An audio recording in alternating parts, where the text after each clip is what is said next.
குருவாயூரப்பனோட பரிபூர்ணமான கிருப்பையில் 7 தசகத்துக்கான பாவார்த்தம் பார்த்தோம். இன்றைக்கி 8வது தசகம். ஏன்னா பகவான் சிருஷ்டி பண்ணுறத பிரம்மதேவர் மூலமாக சிருஷ்டி பண்ணுறத ரொம்ப நாளைக்கு நம்ம நிறுத்தி வைக்கக்கூடாது இல்லையா? அதை ஸ்மரிக்க ஆரம்பிச்சிடணும்.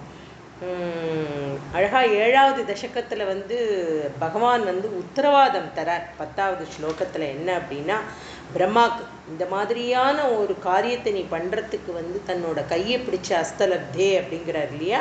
ஹஸ்தேன ஹஸ்தே ஸ்பிருஷன் அப்படின்னு பகவான் பிரம்மதேவருக்கு ஒரு கட்டாட்சம் பண்ணுறார். என்ன கட்டாட்சம் பண்ணுறார் அப்படின்னா, நீ கண்டிப்பாக இந்த சிருஷ்டியை பண்ணணும். பண்ணும்பொழுது அந்த சிருஷ்டி எப்படி இருக்கணும் அப்படின்னா அதில் யாரை நீ முக்கியமாக வச்சுண்டு பண்ணணும் அப்படின்னா, சாக்ஷாத் பகவானுடைய சித்தத்தை மனசில் வச்சுண்டு இந்த சிருஷ்டியை நீ பண்ணணும். இந்த சிருஷ்டினால் உனக்கு எந்த விதமான ஒரு பிடிப்பும் அந்த சிருஷ்டியில் இல்லாமல் இருக்கக்கூடியதாக இருக்கணும் அப்படிங்கிற வார்த்தையை கேட்ட உடனே பிரம்மாவுக்கு ரொம்ப சந்தோஷம் ஆகிடுறது. இல்லைன்னா ஒரு சிருஷ்டி பண்ணும் பொழுதும் அது மேலே ஒரு அட்டாச்மெண்ட் இருந்துடுத்துன்னா பகவானால் எப்படி அதை சிருஷ்டி பண்ண முடியும்? பிரம்மாவால் ஒரு கவலை வந்துடும் இல்லையா அவருக்கு? எப்போவுமே அந்த கவலை இல்லாமல் நம்ம ஒரு சிருஷ்டி பண்ண போகிறோம் அப்படிங்கிறத கேட்ட உடனே அவருக்கு ரொம்ப சந்தோஷமாயிடுறது. பிரம்மா இப்போ 8வது தசகத்தில் எப்படி சிருஷ்டி பண்ணுறார், என்ன சிருஷ்டி பண்ண போகிறார் அவருடைய பிரளய காலத்துக்கு அப்புறமா அப்படிங்கிறத முதல் ஸ்லோகத்தில் சொல்கிறார். ஏவம் தாவத் பிரகிருத பிரக்ஷயாந்தே பிராமே கல்பே ஹ்யாதிமே லப்த ஜன்மா பிரம்மா பூயஸ்த்வத்த ஏவாப்யவேதான் சிருஷ்டிம் சக்ரே பூர்வகல்போபமானாம். பகவான் பிரம்மாவுக்கு இந்த சிருஷ்டி பண்ணணும் அப்படிங்கிறத பகவான் உருவாக்கிடுறார் இல்லையா? பிரம்மாவையே சிருஷ்டி பண்ணுறார். நம்ம பார்த்தோம் முன்னாடி தன்னுடைய பிரளய காலத்தில் விராட்ட ஸ்வரூபத்தில் பகவான் எப்படி இருந்தார், எதெல்லாம் வச்சுட்டு இருந்தார், என்ன மாதிரியெல்லாம் அவருக்கு பண்ண முடிஞ்சுது அப்படிங்கிறத நிறையா பார்த்தோம். எல்லாத்தையும் சொல்லிகிட்டே இருக்கிற பிரம்மாவுடைய ஆயுட்காலம் அப்படிங்கிறது என்ன அப்படின்னா, ஒரு ஆயுட்காலம் முடிஞ்சு அடுத்தது தானே அவருடைய பிரளயம் இல்லையா? ஸோ பிரம்மாவுக்கு எவ்வளவு ஆயுட்காலம்? 100 வருஷம் அவருடைய ஆயுட்காலம் இல்லையா? அந்த 100 வருஷம் அப்படிங்கிறது என்ன அப்படின்னா, ஒரு பிரம்மா 100 வருஷம் முடிஞ்சு அடுத்த பிரம்மா தோன்றும் போது ஒரு பெரிய பிரளயம் ஏற்படும். அப்பதான் அடுத்த பிரம்மா, அடுத்த கல்பம், அடுத்த சிருஷ்டி அப்படிங்கிறது அப்படியே இருக்கு. அதுக்கு பெயர் தான் ஒரு பிரளயத்தோட முடிவில் அப்படின்னு அதுக்கு அர்த்தம். என்ன அப்படின்னா, அதுதான் பிராகிருத்திக பிரளயம் அப்படிங்கிறா. எப்படி பிரம்மாவுடைய 100 வருஷ ஆயுட்காலம் முடிஞ்சு நடக்கிற அந்த பிரளயத்துக்கு பேர் பிராகிருத்திக பிரளயம் அப்படின்னு அர்த்தம். இப்போ பிரம்மாவுடைய வருஷம் அப்படிங்கிறது எப்படி இருக்குது அப்படின்னா, 2ஆக பிரிக்கலாம். முன்னாடியே பார்த்தோம் இல்லையா? 50 வருஷம் 50 வருஷமாக பிரிக்கலாம். பிரதம த்விதீய, பிரதம அப்படின்னு சொல்கிறோம் இல்லையா? அந்த மாதிரி பிரதம த்விதீய, முதல் 50 அடுத்த 50 அப்படின்னு பிரிக்கலாம். அது என்ன அப்படின்னா, அதைத்தான் பரார்த்தம் அப்படின்னு சொல்கிறோம். பிரதம பரார்த்தே அப்படின்னு சொல்கிறோம் இல்லையா? அதுக்கு பேர் பரார்த்தம்னு அர்த்தம். இப்போ என்ன அப்படின்னா, இப்போ இந்த ஒரு பிரளயம் ஆகும் பொழுது ஒரு 100 வருஷம் முடிஞ்சு பிரம்மாவோட ஆயுட்காலம் ஆனதுக்கு அப்புறமா இந்த ஒரு பிராகிருத்திக பிரளயம் அப்படிங்கும் பொழுது என்ன நடக்கும் அப்படின்னா, நல்லா அழகாக புரிஞ்சுக்கணும் நம்ம. அதாவது பகவான் ஒரு விராட்ட ஸ்வரூபமாக தனக்குள்ள அத்தனை லோகத்தையும் காமிச்சு கொடுக்கக்கூடிய அத்தனை 14 லோகங்களோட கூடிய சகலமும் அப்படியே பிரளயத்தில் அழிஞ்சு போயிடும். திரும்பவும் சயேகக அப்படின்னு பகவான் தான் இருக்க போகிறார். அதுதான் பிரளயம். பிரளயம்னா என்னன்னு அழகாக புரிஞ்சுக்கணும். ஒரு 100 வருஷ காலம் பிரம்மா உற்பத்தி பண்ணி சிருஷ்டி பண்ணி அந்த சிருஷ்டியெல்லாம் வளர்ந்து அதனுடைய காலங்கள் எல்லாம் முடிஞ்சு பிரம்மா 100 வருட காலம் ஆட்சி பண்ணினத்துக்கு அப்புறமா அடுத்த பிரம்மா, அது ஆரம்பத்திலே நம்ம பார்த்தோம். ஒரு பிரளய காலம் ஆனதுக்கு அப்புறமும் ஒருத்தர் தான் பிரம்மாவாக இருப்பார். அதுவும் பகவானுடைய சிருஷ்டி. அந்த சிருஷ்டியில் அப்புறம் வரப்போகிற பிரம்மா அப்படிங்கிறவர் தான் ஒருத்தர் உருவாகுவார். அந்த ஒரு பிரளய காலம் அப்படிங்கிறதுக்கு பேர் தான் வந்து பிராகிருத பிரளயம்னு பேர். அந்த பிராகிருத பிரளயத்தில் என்ன நடக்கும் அப்படின்னா 14 லோகத்தோட இத்தனை சிருஷ்டி பண்ணின அத்தனையும் பகவானுக்குள்ள ஒடுங்கி பகவான் மீண்டும் அந்த ஒரு தன்னுடைய நித்ரையில் வந்து அப்படியே அமைதியாகி எல்லாத்தையும் தன்னுடைய குக்ஷிக்குள்ளே வச்சுண்டு பகவான் வந்து மீண்டும் பிரளயத்தை துவங்குவார் அப்படிங்கிறத அந்த முதல் ஸ்லோகத்தில் ஆரம்பத்தில் அப்படி சொல்கிறார். அது என்ன அப்படின்னா இன்னும் விவரமாக சொல்கிறார் பட்டத்திரி. எப்படின்னா பிரம்மாவோட ஒரு முழு நாள் அப்படிங்கிறது எவ்வளவு, அது வந்து எவ்வளவு சதுர்யுகம் அப்படின்னா அது வந்து எப்படி எத்தனை 1000 பகல் 1000 இரவு, ஒரு பகல் 1000 பகல் 1000 இரவு கொண்டது ஒரு நாள் ஃபார் பிரம்மா இல்லையா. ஸோ அப்போ அவருக்கு எவ்வளவு சதுர்யுகம் வருது அப்படின்னா 2000 சதுர்யுகம் இருக்குது. அப்படின்னா 1000 பகல் இருக்குது, 1000 இரவு இருக்குது. இப்போ ஒரு சதுர்யுகம் முடிஞ்ச உடனே என்ன அப்படின்னா ஒரு சதுர்யுகம் ஆனதுக்கு அப்புறமா அடுத்த சதுர்யுகம் ஆரம்பிக்கும் இல்லையா. ஸோ இந்த ஒரு சதுர்யுகத்துக்கும் அடுத்த சதுர்யுகத்துக்கும் நடக்கக்கூடிய நடுவில் அந்த இரவு, ஒரு பகல் இருக்கும் ஒரு இரவு இருக்கும் இல்லையா. அந்த இரவு முடிகிற நேரத்தில் ஏற்படக்கூடிய பிரளயத்துக்கு அது அடுத்த ஸ்லோகத்தில் எடுக்க போகிற. பட் இருந்தாலும் இப்போவே சொல்கிறேன்னா அது வந்து நைமித்திக பிரளயம் அப்படின்னு. யாராவது நோட்ஸ் எல்லாம் எடுத்துக்கணும்னா எடுத்துக்கலாம், ஒன்றும் தப்பு இல்லை. ஏன்னா இந்த வேர்ட்ஸ் எல்லாம் நமக்கு திரும்ப நம்ம எப்போவாது ஸ்மரிக்கும் பொழுது நமக்கு உபயோகமாக இருக்கும். டு சம் எக்ஸ்டென்ட் நம்ம வந்து பகவானுடைய சிருஷ்டி என்ன, ஏன்னா இதை வந்து விவரமாக சொல்லக்கூடிய ஞானம், அறிவு, புத்தி, சிம்பிள் கால்குலேஷன்ஸ் இது கூட வந்து யதார்த்த மனுஷாலால் முடியாது. ஏன்னா இது என்ன அப்படின்னா இது வந்து பகவானுடைய ஒரு சங்கல்பத்தில் உண்டாக்கக்கூடிய ஒரு விஷயம். பகவான் சங்கல்பிச்சுண்டாத்தா ஒழிய இந்த பிரம்மாவோ இந்த அவதாரமோ இந்த சிருஷ்டியோ இந்த பிரளய காலமோ இந்த நைமித்திக பிரளயமா பிராகிருத பிரளயமா அதுக்கப்புறமா என்ன கல்பம் இது எல்லாமே ஒரு கணக்கு வச்சுருக்க இல்லையா. அந்த கணக்கு ஏன் அந்த கணக்கு அப்படின்னா அந்த பேலன்சிங் ஆஃப் த வேர்ல்டு அது இருக்கணும் இல்லையா. ஒரு கிரியேட்டர், ஒரு குடும்பத்தினுடைய அதிபதி அப்படின்னா ஒரு தகப்பனாரை சொல்கிறோம். நம்ம எப்படி சொல்கிறோம், ஒரு ஆற்றுல வந்து ஒரு கணக்கு வழக்கு எழுதுறதா இருக்கட்டும், அந்த குடும்பத்தை பேலன்ஸ் பண்ணுறதா இருக்கட்டும், ஆற்றுல இருக்கிற அத்தனை பேருக்கும் from the head of the family அவர் ஒருத்தர் தான் இருப்பார். அவர் டிசைட் பண்ணுறதா அந்த வீட்டில் எல்லாம் நடக்கும் இல்லையா. எவ்வளவு சாமான் வாங்கணும், எவ்வளோ எலக்ட்ரிசிட்டி கட்டணும், எல்லாத்தையும் ஒரு plan. After all a simple middle class ஃபேமிலியில் இருக்கக்கூடிய ஒரு அப்பாக்கே இவ்வளோ பெரிய ரெஸ்பான்சிபிலிட்டி வேணும் அப்படின்னா இந்த உலகத்தை படைக்கக்கூடிய பிரம்மாவா இருக்கக்கூடிய அப்பா அவர் எவ்வளவு பிளான் பண்ணணும், எப்படி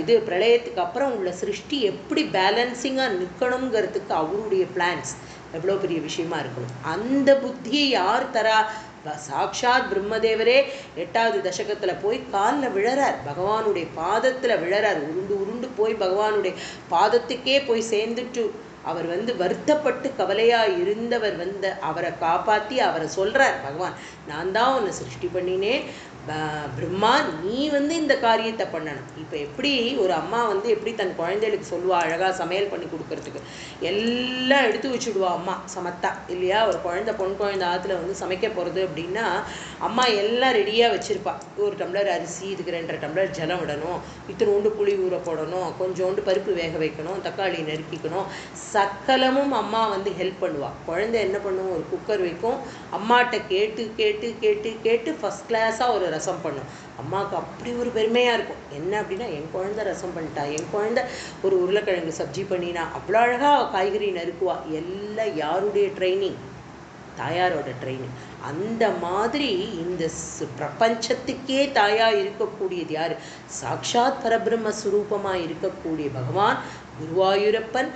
அவன் தன் தாய் ஸ்தானத்தில் இருந்து சிருஷ்டிச்ச ஒரு குழந்தை தான் இந்த பிரம்மா. அந்த பிரம்மா அவருடைய காலம், அவருக்குன்னு உள்ள டெசிஷன் அதெல்லாத்தையும் அவர் அழகாக பிளான் பண்ணுறார். இது வந்து அப்படி புரிஞ்சுட்டோன்னா நமக்கு ஈஸியாக இருக்கும். இது என்னமோன்னு ஒரு பெரிய வேக் சப்ஜெக்ட்டுன்னு நம்ம எடுத்துக்கப்படாது. ஏன்னா இது வந்து இயற்கை, இதுக்குள்ளே தான் நம்ம வாழ்ந்துட்டுருக்கோம். இது என்னன்னே தெரியாமல் இத்தனை வருஷ காலம் வாழ்ந்தாச்சு. இனிமேவாது இதை பற்றி நம்ம கொஞ்சமான என்னன்னு தெரிஞ்சுக்கணும். நமக்கு வந்து இப்போ அறிவுபூர்வமாக இதை அலசி ஆராயணுமா அப்படின்னு அவசியம் இல்லை. அது அவசியம்னு எங்கேயுமே சொல்லலை. விஷயம் என்ன அப்படின்னு தெரிஞ்சுக்கிறது தான், வேற ஒன்றுமே கிடையாது. ஏன்னா இதில் இத்தனை பெரிய சப்ஜெக்ட்னா இந்த ஒரே ஒரு 8வது சாப்டரையோ 7வது சாப்டரையோ மாத்திரம் நம்ம அலசி ஆராயறதுக்குள்ளே நம்மளுடைய ஜென்மா முடிஞ்சு போயிடும், நம்மளுடைய வருஷ காலம் ஆகிடும். அதனால இதெல்லாம் அப்படியே என்ன பண்ணணும், அனுபவிக்கணும். இது எல்லாத்தையும் அனுபவிக்கணுமே தவிர அலசி ஆராயக்கூடாது. ஸோ இப்படிப்பட்ட ஒரு அனுபவத்தை தான் அவர் தன்னுடைய சிருஷ்டியாக பண்ணிட்டு இருக்கார். அப்படி அனுபவத்தை அவர் எவ்வளோ அழகாக சிருஷ்டி பண்ணுறார் அப்படின்னா, அவருக்கு உள்ள ஒரு சதுர்யுகம் என்ன ஆறுது, ஒரு சதுர்யுகம் முடிஞ்ச உடனே அடுத்த சதுர்யுகம் ஆரம்பிக்கும். அதுக்கு நடுப்புற ஒரு பிரளயம் வருமா, அந்த பிரளயத்துக்கு பேர் நைமித்திக பிரளயம் அப்படின்னு சொல்கிறா. அந்த நைமித்திக பிரளயத்தை பற்றி அடுத்த தசகத்தில் அடுத்த 2வது ஸ்லோகத்தில் அவர் சொல்ல போகிறார். இப்போ என்ன சொல்லியிருக்கார் இதில், பிராமே கல்பே ஹியாதிமே லப்த ஜன்மா அப்படிங்கிற. என்ன ஆதிமே பிராமே, பிரம்மா எப்போ தோன்றினார் அப்படின்னா, முதல்ல பிராம கல்பே, முதல் கல்பா, ஃபஸ்ட்டு கல்பத்தில் அவர் தோன்றும் பொழுது முதல் கல்பத்தில் அவர் அதாவது சிருஷ்டி அவதாரம் பண்ணுறதுக்காக அவர் தோன்றும் பொழுது என்ன அப்படின்னா, அதுக்கு பேர் பிராம கல்பே அப்படின்னு பேர். பிராமே கல்பே அப்படின்னு அவர் போடுற. லப்த ஜென்மா தாவத், அப்போ தான் பிரம்மா தோன்றுகிறார். யாரால் தோற்றுவிக்கப்படுகிறார், பகவானால் சிருஷ்டி பண்ணப்பட்ட பிரம்மா. அப்போ அந்த பிரம்மாவுக்கு என்ன பகவான் பண்ணுறார் அப்படின்னா, அப்படியே பிரமிச்சு போயிருக்கார் பகவான். அது பிரம்மா பகவானுடைய இந்த சிருஷ்டி, இந்த பேதம் இதெல்லாம் கண்ணுக்கு முன்னாடி காட்டுறாரே சுவாமி, எல்லாத்தையும் பார்த்து பிரமிச்சிருக்கார். அதுலேருந்து அவருக்கான உபதேசம் அப்படிங்கிறது என்ன அப்படின்னா, வேதத்தை பகவான் தன்னுடைய திருவாக்கினால சொல்ல, அதை பிரம்மா தன்னுடைய காதால கேட்க வேத உபதேசத்தை முதல்ல பண்றார். அதை பிரம்மா வாங்கிக்கிறார். பகவான் கொடுக்குற உபதேசத்தை பிரம்மா வாங்கிக்கிறார். வாங்கிண்டத்துக்கு அப்புறம் தான் சச்சக்ரே சிருஷ்டிம் அப்படிங்கிற. அதுக்கப்புறம் தான் சிருஷ்டிம் சக்ரே பூர்வகல்போபமானா அப்படின்னு சொல்றார். என்ன அப்படின்னா, அப்புறம்தான் பகவானுடைய வேதத்தை காதில் வாங்கிண்டதுக்கு அப்புறமா பகவான் சக்கரே சிருஷ்டியும் தன்னுடைய சிருஷ்டியை ஆரம்பிக்க போறார். எப்படி ஆரம்பிக்க போறார், இப்போ ஒரு கல்பம் முன்னாடி முடிஞ்சிருக்கு இல்லையா, பூர்வ கல்பமானா, ஒரு கல்பமாகி தானே அடுத்த கல்பம், அடுத்த பிரம்மா தோன்றி இருக்கார். இப்போ நம்ம தோன்றி இருக்கிற பிரம்மாவை பற்றி பார்த்துட்டு இருக்கோம். முன்னாடி நடந்தது என்ன இருந்தது அப்படின்னா, அந்த காலத்தில் யாரெல்லாம் இருந்திருப்பா அவளெல்லாம் பற்றி யோசிக்கிற. அவளெல்லாம் எப்படி இருந்தா, நித்திய சூரிகளாக இருக்கக்கூடிய எல்லாரும் எப்படி இருந்தா, இந்த பிரளயம் எப்படி முடிஞ்சுது, எப்படி இந்த சிருஷ்டி ஆரம்பிச்சுது, என்னெல்லாம் இந்த சிருஷ்டியில் தோன்றினது அப்படின்னு எப்படி நம்ம ஒரு பழைய நோட்புக்கில் ஒரு நோட்புக்கில் எல்லாம் எழுதிகிட்டே வருவோம். பிடிஓ ப்ளீஸ் டர்ன் ஓவர்னு கீழே எழுதுவோம் இல்லையா. எழுதிட்டு என்ன பண்ணுவோம், அடுத்த பேஜில் ஆரம்பிக்கும்போது முந்தின பேஜை கொஞ்சம் திரும்பி பார்ப்போம் இல்லையா. என்ன முடிச்சிருக்கோம், என்ன எழுதணும், எப்படி கண்டினியூ பண்ணணும் அப்படின்னு ஒரு ப்ரேயராக இருக்கிற பேஜை நம்ம திருப்பி பார்ப்போம் இல்லையோ. அந்த மாதிரி முன்னாடி தன்னுடைய பூர்வ கல்பத்தில் என்ன நடந்தது அப்படிங்கிறத ஒரு ஸ்மரணை பண்ணிட்டு இங்கே பிரம்மா தன்னுடைய வேலையை ஆரம்பிக்கிறார். அப்படிங்கிறது தான் முதல் ஸ்லோகம். ரொம்ப அழகாக இந்த ஸ்லோகம். ஆனால் கொஞ்சம் புரிஞ்சிக்க சிரமமாக இருக்கிற மாதிரி தோணும், அவ்வளோதானே தவிர இது புரிஞ்சிக்க முடியாத ஒரு விஷயமெல்லாம் இல்லை. அதை புரிஞ்சுக்கிறதுக்கும் பண்ணக்கூடிய அனுகிரகம் நம்மளுடைய பகவான் தான் பண்ணிகிட்டே இருக்கார். சாக்ஷாத் குருவாயூரப்பன் நாராயண பட்டத்திரி மூலமாக இதெல்லாம் நமக்கு எடுத்து சொல்கிறார். அதை நம்ம இப்போ அனுபவிக்கிறோம். இப்போ 2வது ஸ்லோகத்தில் என்ன சொல்கிறார் அப்படின்னா, सोऽयं चतुर्युगसहस्रमितान्यहानि तावन्मिताश्चरजनीर्बहुशो निनाय नेद्राद्यसौ त्वयि निलीय समं स्वसृष्टैः नैमित्तिकप्रलयमाहुरतोऽस्य रात्रिम्. அதாவது சோயம் இந்த பிரம்மா, இப்போ இருக்கிற இந்த பிரம்மதேவர் என்ன பண்ணுறார் அப்படின்னா, 1000 சதுர்யுகங்கள் கொண்டவராக இருக்கார். இதுதானே அவருக்கு என்ன 1000 பகல்கள் 1000 இரவுகள் இருக்கக்கூடியது அவருடைய. ஸோ இவர் என்ன இந்த ஸ்லோகத்தில் எவ்வளோ அழகாக சொல்கிறார் அப்படின்னா, 1000 சதுர்யுகங்கள் கொண்டவராக இருக்கக்கூடிய இந்த பிரம்மா சோயம், இந்த பிரம்மா அதில் அஹானி என்னது அப்படின்னா, 1000 பகல்கள் இருக்கான். அதே மாதிரி ஈக்குவலண்ட்டாக 1000 இரவுகளும் இருக்கும் இல்லையா? அதே அளவுள்ள ரஜதி அப்படின்னா 1000 இரவுகளும் இருக்கும் அப்படிங்கிற. அது எப்படி இருக்குது அப்படின்னா, அதை எப்படி ஸ்பெண்ட் பண்ணுறார், அந்த காலங்களை எப்படி கழிக்கிறார் அப்படின்னா, இது ஒரு ஆயிரம் இல்லை, 1000 இரவுகள், 1000 பகல்களாக அவர் நிதாய அப்படின்னா அதெல்லாம் கம்ப்ளீட் பண்ணுறார். அவருடைய காலத்தில் இதை எல்லாத்தையும், பகுஷக அப்படின்னா நிறைய தடவை அப்படின்னு அர்த்தம், லாட் ஆஃப் டைம்ஸ். அதை 1000 பகல்கள், 1000 இரவுகளாக அதை கழிச்சுட்டே வர. அப்படி கழிக்கும் பொழுது 1000 சதுர்யுகம் ஒரு பகல், 1000 சதுர்யுகம் அவருக்கு ஒரு இரவு இல்லையா? அசௌ அப்படிப்பட்ட பிரம்மா என்ன பண்ணுறார் அப்படின்னா, ஸ்வசிருஷ்டி சமம் யாரோட இருக்கார்? இப்போ இந்த எப்படி கழிக்கிறார் இந்த டைம் அப்படின்னா, சிருஷ்டி பண்ண ஆரம்பிச்சுட்டார். பண்ணி தனக்காக பண்ணிட்டு இருக்கிற பிரபஞ்சம்னா பிரம்மாவால் சிருஷ்டி பண்ணப்பட்ட அத்தனை விஷயங்களும் பிரபஞ்சம் அப்படிங்கிறோம். அந்த பிரபஞ்சத்தோடு என்ன பண்ணுறார்? பகலெல்லாம் சிருஷ்டி நடக்கிறது. பகவான் பிரம்மா பகலெல்லாம் சிருஷ்டி பண்ணிகிட்டே இருக்கார். விதமாக சிருஷ்டி பண்ணுற. என்னெல்லாம் அவருக்கு நியமிக்கப்பட்டு இருக்கோ அது எல்லாத்தையும் பிரம்மா பண்ணிகிட்டே வர. சிருஷ்டி பண்ண அவருக்கு தெரியறது எதெல்லாம் நம்ம சிருஷ்டி பண்ணியிருக்கோம் அப்படிங்கிறதெல்லாம். பகலெல்லாம் சிருஷ்டி. ராத்திரி என்ன ஆகிடுறது? நைட் இல்லையா? அந்த நைட்டுங்கிறது எப்போவுமே அமைதியாக இருக்கக்கூடிய ஒரு நேரம். அப்போ Brahma he needs a rest. அவருக்கு ஒரு ரெஸ்ட் வேண்டி இருக்கு இல்லையா? கார்த்தாலேருந்து இவ்வளவும் பண்ணினதுனால, கார்த்தால ராத்திரி பண்ணுறதுங்கிறது நம்மளுடைய பகல் இரவு மாதிரி கிடையாது இல்லையா? அதை நல்லா புரிஞ்சுக்கணும். அந்த மாதிரி அவர் தன்னோட எல்லாத்தையும் பண்ணிட்டு ராத்திரி என்ன பண்ணுறார் அப்படின்னா, அவருடைய அந்த இரவு என்ன ஆயிடுறது அப்படின்னா, அவர் அப்படியே ரமிச்சு போயிடுறாராம். யார்கிட்ட அப்படின்னா, சாக்ஷாத் பகவான் கிட்ட ரமிக்கிறார்னா ஒன்றி கலந்து போறார். பகவானா ஒன்றி போயிடுறார். எப்படி ஒன்றி போயிடுறார்? யாரோட சேர்ந்து ஒன்றி போறார் அப்படின்னா, நித்ராதி அப்படின்னு ஒரு வார்த்தை இங்கே போடுற நம்மளுடைய பட்டத்திரி. அப்படின்னா உறங்குகிறார்னு அர்த்தம் இல்லை, தூங்குறாருன்னு போடுற அதில் அர்த்தம்.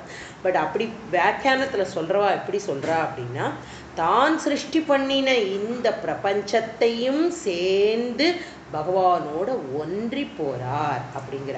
எப்படி ஒன்றி போகிறார் அப்படின்னா, அப்படியே அந்த நைமித்திக பிரளயம், இந்த ஒன்றுதலை எப்படி சொல்கிறா, அந்த ராத்திரி என்ன அப்படின்னா, இப்போ தான் அந்த ராத்திரி நைமித்திக பிரளயம் அப்படிங்கிற. அந்த நைமித்திக பிரளயம் அப்படிங்கிறத ரொம்ப அழகாக இந்த இடத்துல சொல்கிறா. அதுக்கு பேர் தான் அப்படிங்கிற. அதாவது இப்போ நம்ம நம்மளோட பிரளயம் எது அப்படின்னா, டெய்லி கார்த்தால தூங்குகிறோம், ராத்திரி கார்த்தால ஏந்துக்கிறோம், ராத்திரி தூங்குகிறோம், கார்த்தால ஏந்துக்கிறோம். இந்த ரொட்டீன் நம்ம பண்ணிகிட்டே இருக்கோம் இல்லையா? அதுக்கு பேர் நித்திய பிரளயம் அப்படின்னு பேர். இந்த மாதிரி தூங்கிட்டு கார்த்தால ஏந்துக்கிறதுக்கு பேரே ஒரு பிரளயம். நித்தியமாக நம்ம ஒரு பிரளயத்தை அனுபவிக்கிறோம். என்ன அப்படின்னா, நம்மளுடைய நன்னா இதை ரொம்ப அனலைஸ் பண்ணி பெரிய பெரிய சைக்கியாட்ரிஸ்ட் எல்லாம் பேசி அவள்லாம் சொல்லுவாள். அதாவது உறக்கத்தில் நம்ம எப்படி இருக்கோம், எதை நினச்சிட்டு ஸ்மரணை பண்ணிட்டு உறங்குறோம், அதே ஸ்மரணையில் நம்ம என்ன பேசுகிறோம், அதே ஸ்மரணை நமக்கு எப்படி ஒரு சொப்பனமாக வருது, இப்படிங்கிறதெல்லாம் நமக்கு எப்போ நம்மளுடைய உறங்கும் பொழுது நமக்கு ஏதாவது தெரியறதோ, அதாவது நம்ம எங்கே இருக்கோம் அப்படிங்கிறதே ஒரு திடுக்குன்னு சில சமயம் தூக்கி வாரி போடும். நான் இங்கே இருக்கேனா, இந்த படுக்கையில் தான் படுத்துட்டு இருக்கேனா அப்படி. சில சமயம் நமக்கு சொப்பனத்துலேயும் நம்ம ஏதோ ஒரு ஊருக்கு இருக்கிற மாதிரியோ, எங்கேயோ போயின்னு இருக்கிற மாதிரியோ, பறந்துன்னு இருக்கிற மாதிரியோ, இந்த மாதிரி எல்லாம் நமக்கு சொப்பனம். இதெல்லாம் நம்மளுடைய ஆழ் மனசில் ஏற்படக்கூடிய ஒரு சக்தி, அந்த ஒரு பிரளய காலம். இது நித்தியமாக நடக்கக்கூடிய பிரளயம். இதற்கு நித்திய பிரளயம் அப்படின்னு பேர்.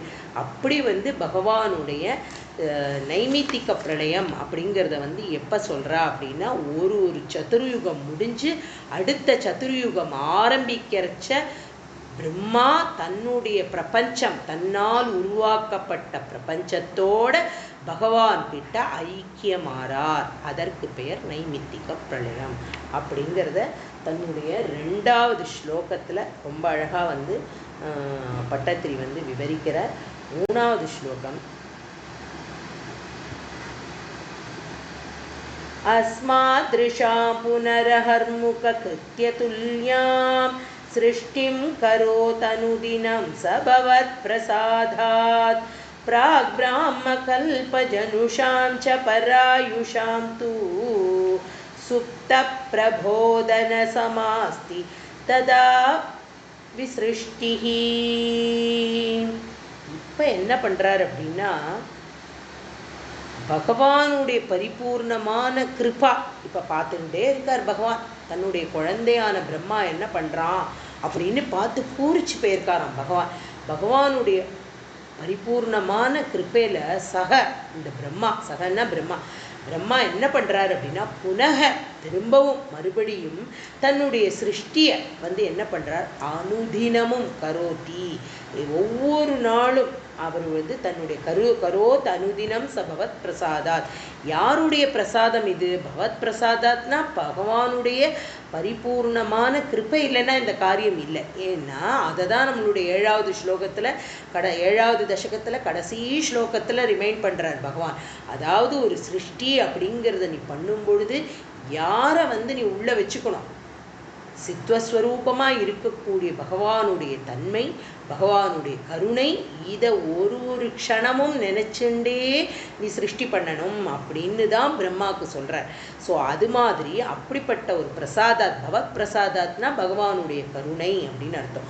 பரிபூர்ணமான இந்த கிருப்பையினால் பகவான் பிரம்மா எப்படி சிருஷ்டி பண்ணுறார் அப்படின்னா, பட்டத்திரி ரொம்ப அழகாக சொல்கிறார். எப்படின்னா அவருடைய சிருஷ்டி எப்படி இருக்கான் அப்படின்னா, ஒரு சாதாரண மனுஷன் என்ன பண்ணுவான், ராத்திரி ஒரு நாளுடைய கடமைகள் முடிஞ்சு இரவு ஒரு பிரளயம், அவனுக்கு நித்திய பிரளயம், ராத்திரி தூங்கிடுறான். தூங்கி கார்த்தால எழுந்த உடனே என்ன பண்ணுவான், ராத்திரி தூங்கும் பொழுதே என்ன நினச்சிப்பான், ஒரு இயற்கையாக ஒரு சாதாரண மனுஷன் இப்படி பண்ணணும் அப்படிங்கிறதையும் ரொம்ப அழகாக சூக்ஷ்மமாக சொல்லியிருக்கார். அப்போ என்ன அப்படின்னா, ராத்திரி நம்ம படுத்துக்கும் பொழுது பகவானுக்கிட்ட ஒரு சின்ன பிரார்த்தனையை வைக்கிறோம். என்ன அப்படின்னா, இன்னைக்கு கார்த்தாலேருந்து வாட் அ குட் டே, நம்ம எழுதுதும் மெசேஜ் போடுறோமே நம்மளோட ஃப்ரெண்ட்ஸுக்கோ ஆத்துக்காருக்கோ யாருக்கோ நம்மளோட ரிலேட்டிவ்ஸ்க்கோ குழந்தைகளுக்கோ போடுறோம், have a good day, stay blessed, இப்படிலாம் நம்ம நிறைய மெசேஜஸ்லாம் போடுறோம் இல்லையா? ஸோ அப்போ நம்ம இதெல்லாம் யாருக்கு மூலமாக நமக்கு இதெல்லாம் கிடைக்கிறது? சாக்ஷாத் பகவானுடைய கிருப்பா மூலமாக. இப்போ இந்த கிருப்பையை நினச்சுண்டே ராத்திரி ஒருத்தர் என்ன பண்ணுறோம், ஒரு தேங்க்ஸ் சொல்லிவிட்டு பகவான்கிட்ட படுத்துக்கிறோம். நம்ம தூங்குகிறோம். தூங்கி கார்த்தால எழுந்த உடனே என்ன பண்ணுறோம், நித்திய காரியங்களுக்கு நம்ம ரெடி ஆகிறோம். நம்மளுடைய ஒரு சாதாரண மனுஷாலாக இருக்கிறவா என்ன பண்ணுவா அப்படின்னா, தன்னுடைய நித்திய கர்மானுஷ்டங்கள்லாம் அவா எழுந்து பல் தேய்ச்சி குளிச்சு, அதுக்கப்புறமா பகவானுக்கு ஒரு சின்னதாக ஸ்லோகமோ ஏதோ ஒரு பாட்டோ ஒரு பஜனையோ ஏதோ ஒன்று பகவானுக்கு ஒரு விளக்கேற்றி ஒரு சின்ன நைவேத்தியம் பண்ணி, வேலைக்கு போகிறவா வேலைக்கு போய், ஆற்றுல இருக்கிற பொம்நாட்டியாக இருக்கிறவா வேலை பண்ணி, இப்படி ஒரு காரியத்தை நம்ம ரொட்டீனை தொடங்கும் பொழுது என்ன இருக்குது நம்ம மனசுக்குள்ள? சாக்ஷாத் பகவத் ஸ்வரூபம், பகவான், கிருபா, கிருஷ்ணர், குருவாயூரப்பன் என்னை இந்த காரியங்கள் எல்லாம் பண்ண வச்சுட்டே இருக்கான் அப்படிங்கிற ஒரு எண்ணம் நம்மள அறியாமல் நமக்குள்ளே ஓட ஆரம்பிச்சோம். இது எதனால அப்படின்னா, இதுவும் பகவத் சங்கல்பந்தான் இல்லையா? ஒரு நாமா அப்படின்னு நம்ம சொல்கிறோம், நாமா சொல்லிகிட்டே நம்ம காரியத்தை பார்க்கணும், நாமா சொல்லிகிட்டே நம்மளை நம்மளுடைய காரியங்களை ஆரம்பிக்கணும் அப்படின்னு சொல்கிறோம். சில நாள் நம்ம நினச்சிட்டு இருப்போம் நாமா சொல்லாமல் இருக்கோம் அப்படின்னு, கிடையாது. லப்டப்னு நம்மளோட ஹிருதய துடிப்பில் அந்த நாமா போய் உட்காந்துடும். நம்மளை அறியாமல் நாமா உள்ள உருவேறிண்டே இருக்கும். ஏற ஏற ஏற நம்மளுடைய காரியங்கள்லாம் வேகமாக நடந்துட்டுருக்கும். அடுத்து இப்படியே எல்லா காரியங்களும் பண்ணி இப்படி நம்மளுடைய ஏதானும் ஒரு பகவத் காரியத்தில் நம்மளோட மனசு ஈடுபட்டிருக்கலாம், இல்லை நமக்கு ஏதானும் வெளி உலக தொடர்பாக உள்ள வேலைகளில் மனசு ஈடுபட்டிருக்கலாம். எல்லாத்தையும் எப்படி ஒரு பிரில்லியண்ட்டாக அந்த இடத்துல அந்த வார்த்தையை நம்ம போட்டுக்கணும். எப்படி நம்ம நினச்சிட்டு இருக்கோம் நம்ம இந்த பிரில்லியன்ஸ் நம்மளோடதுன்னு இல்லை, இதை பகவானுடைய அங்கே தான் போடுறார், பகவத் பிரசாதாத் அப்படிங்கிற. இது பகவானுடைய பிரசாதம், பகவானுடைய கருணையில் எப்படி ஒரு சாதாரண மனுஷன் தன்னுடைய நித்திய அதை தான் எழுதுகிறார், நித்திய கர்மானுஷ்டானங்களை எப்படி எவ்வளவு அழகாக பண்ணுறானோ அந்த மாதிரி அஸ்மாதிருஷம் அப்படின்னா எந்த மனிதர்கள் அகர்முக கிருத்திய துல்லியம், தன்னுடைய காலைக்கடன்களுக்கு ஒப்பாக அந்த மாதிரி யார் இப்போ சிருஷ்டி பண்ண ஆரம்பிச்சுட்டார்? நம்மளுடைய பிரம்மா தன்னுடைய சிருஷ்டியை துவங்க ஆரம்பிச்சு விடுறார். ரொம்ப சந்தோஷத்தோட பண்ணுறார். பகவானுடைய பிரசாதமாக எடுத்துட்டு பண்ணுறார். பகவானே சிந்தனை பண்ணிகிட்டே பண்ணுறார். அப்படி பகவானை சிந்தனை பண்ணிகிட்டே பண்ண பண்ண பண்ண அவர் பகலெல்லாம் அப்படி சிருஷ்டியை பண்ணிகிட்டே இருக்கார். இப்போ சிருஷ்டி பண்ணிகிட்டே இருக்கும் பொழுது ரொம்ப அழகாக வியாக்கியான இவாள்லாம் சொல்கிறா. என்ன சொல்கிறா அப்படின்னா, இப்போ ஒருத்தன் வேலை பண்ணுறான். என்ன பண்ணுறான் அப்படின்னா, பூமியில் நம்மளை மாதிரி ஒரு சாதாரண பிரஜைன்னு வச்சுப்போமே, பூமியில் அவன் இங்கேருந்து பார்க்குறான். தொடு தூரமாக இருக்குது நம்மளுடைய வானம் இல்லையா? அப்படிப்பட்ட ஒரு வானத்தை அண்ணாந்து பார்த்து பிரமிச்சு போகிறான். அப்படிப்பட்ட வானத்தை நம்ம எப்படி தொட முடியும் அப்படின்னு அவன் நினச்சின்னு இருக்கும்பொழுது என்ன பண்ணுறான் அப்படின்னா, அப்படி நினச்சின்னு இருக்கிறவன் ஒரு கூரை மேலே ஏறுறான். கூரைன்னா ஒரு வீட்டு ஓட்டு மேலேயோ இல்லை மொட்டை மாடி மேலேயோ எப்படி வேணால் வச்சுக்கலாம். ஸோ என்ன ஆகிடும், இந்த பூமியிலேருந்து பார்த்த வானத்தோட டிஸ்டன்ஸுக்கும் இப்போ ஒரு பெரிய ஒரு கட்டடத்துக்கு மேலே இருக்கிறது, ஃபார் எக்ஸாம்பிள் நம்ம துபாயோட டவரே வச்சுக்கலாமே, அவ்வளோ பெரிய உயரத்தில் போயிட்டு அப்போ நமக்கு என்ன தோணும், பூமியிலேருந்து வானத்தை பார்த்தது ரொம்ப தூரம்னு தோணும் இல்லையா? இப்போ இவ்வளோ பெரிய கட்டடம், எத்தனையோ மாடியில் மேலே நின்றுட்டு மொட்டை மாடியிலேருந்து வானத்தை பார்க்கும் பொழுது நமக்கு தொட்டுடலான்னு தோணுமோ? தொட முடியுமோ அந்த வானத்தை? பூமியிலேருந்து வானத்துக்கு என்ன டிஸ்டன்ஸ் இருக்கோ அதே டிஸ்டன்ஸ் மாறவே இல்லை, அதே டிஸ்டன்ஸ் தான் இருக்குது. நீ எங்கேருந்து போய் தொடணும்னு நினச்சாலும் அந்த வானத்தை தொட்டுட முடியாது. இப்போ எது வானம் அப்படின்னா, எது ஆகாயம் அப்படின்னா, சாக்ஷாத் பகவான் தான் ஆகாயம். தரையில் உள்ளவா யார் அப்படின்னா, அதெல்லாம் தான் இந்த சிருஷ்டி. யார் பண்ணின சிருஷ்டி? பிரம்மா. இப்போ பிரம்மா எங்கே இருக்கார்? அவர் இந்த கூரை மேலே.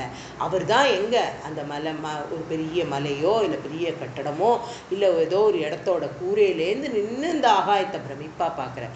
இப்போ பிரம்மாவாலே ஆகாயத்தை தொட முடியறதா? முடியல. சிருஷ்டி பண்ணின நம்மளால் அந்த ஆகாயத்தை தொட முடியறதா? தொட முடியல. ஏன்னா இந்த டிஸ்டன்ஸ் மாறல. அதுதான் இதை தான் புரிஞ்சுக்கணும். இப்போ என்ன அப்படின்னா, சிருஷ்டியில் பகவான் ச ஏகக, பகவான் தனி. அதுலேருந்து வந்தவாதான் இந்த பிரம்மா. பிரம்மா மேபி கொஞ்சம் மேலே இருக்கலாம். எங்கே அப்படின்னா கொஞ்சம் உயரத்தில் பிரம்மா இருக்கலாம். சாக்ஷாத் பகவத் ஸ்வரூபத்தை பிரம்மாவும் இங்கேருந்து அனுபவிக்கிறார். அதே ஸ்வரூபத்தை சிருஷ்டியாக இருக்கிற நம்மளும் இங்கேருந்து அனுபவிக்கிறோம் அப்படிங்கிறத சொல்கிறார். அப்படி சொல்லும் பொழுது என்ன அப்படின்னா, ஏன் இது சொல்கிறார் அப்படின்னா, பிரம்மா அப்படிப்பட்ட ஒரு பெரிய வேலையை பண்ணுறார். பிரம்மா சிருஷ்டி பண்ணுறது அப்படிங்கிற ஒரு பெரிய வேலையை பண்ணுறார். அவருடைய ஸ்தானத்துக்கு அது பெரிய வேலை.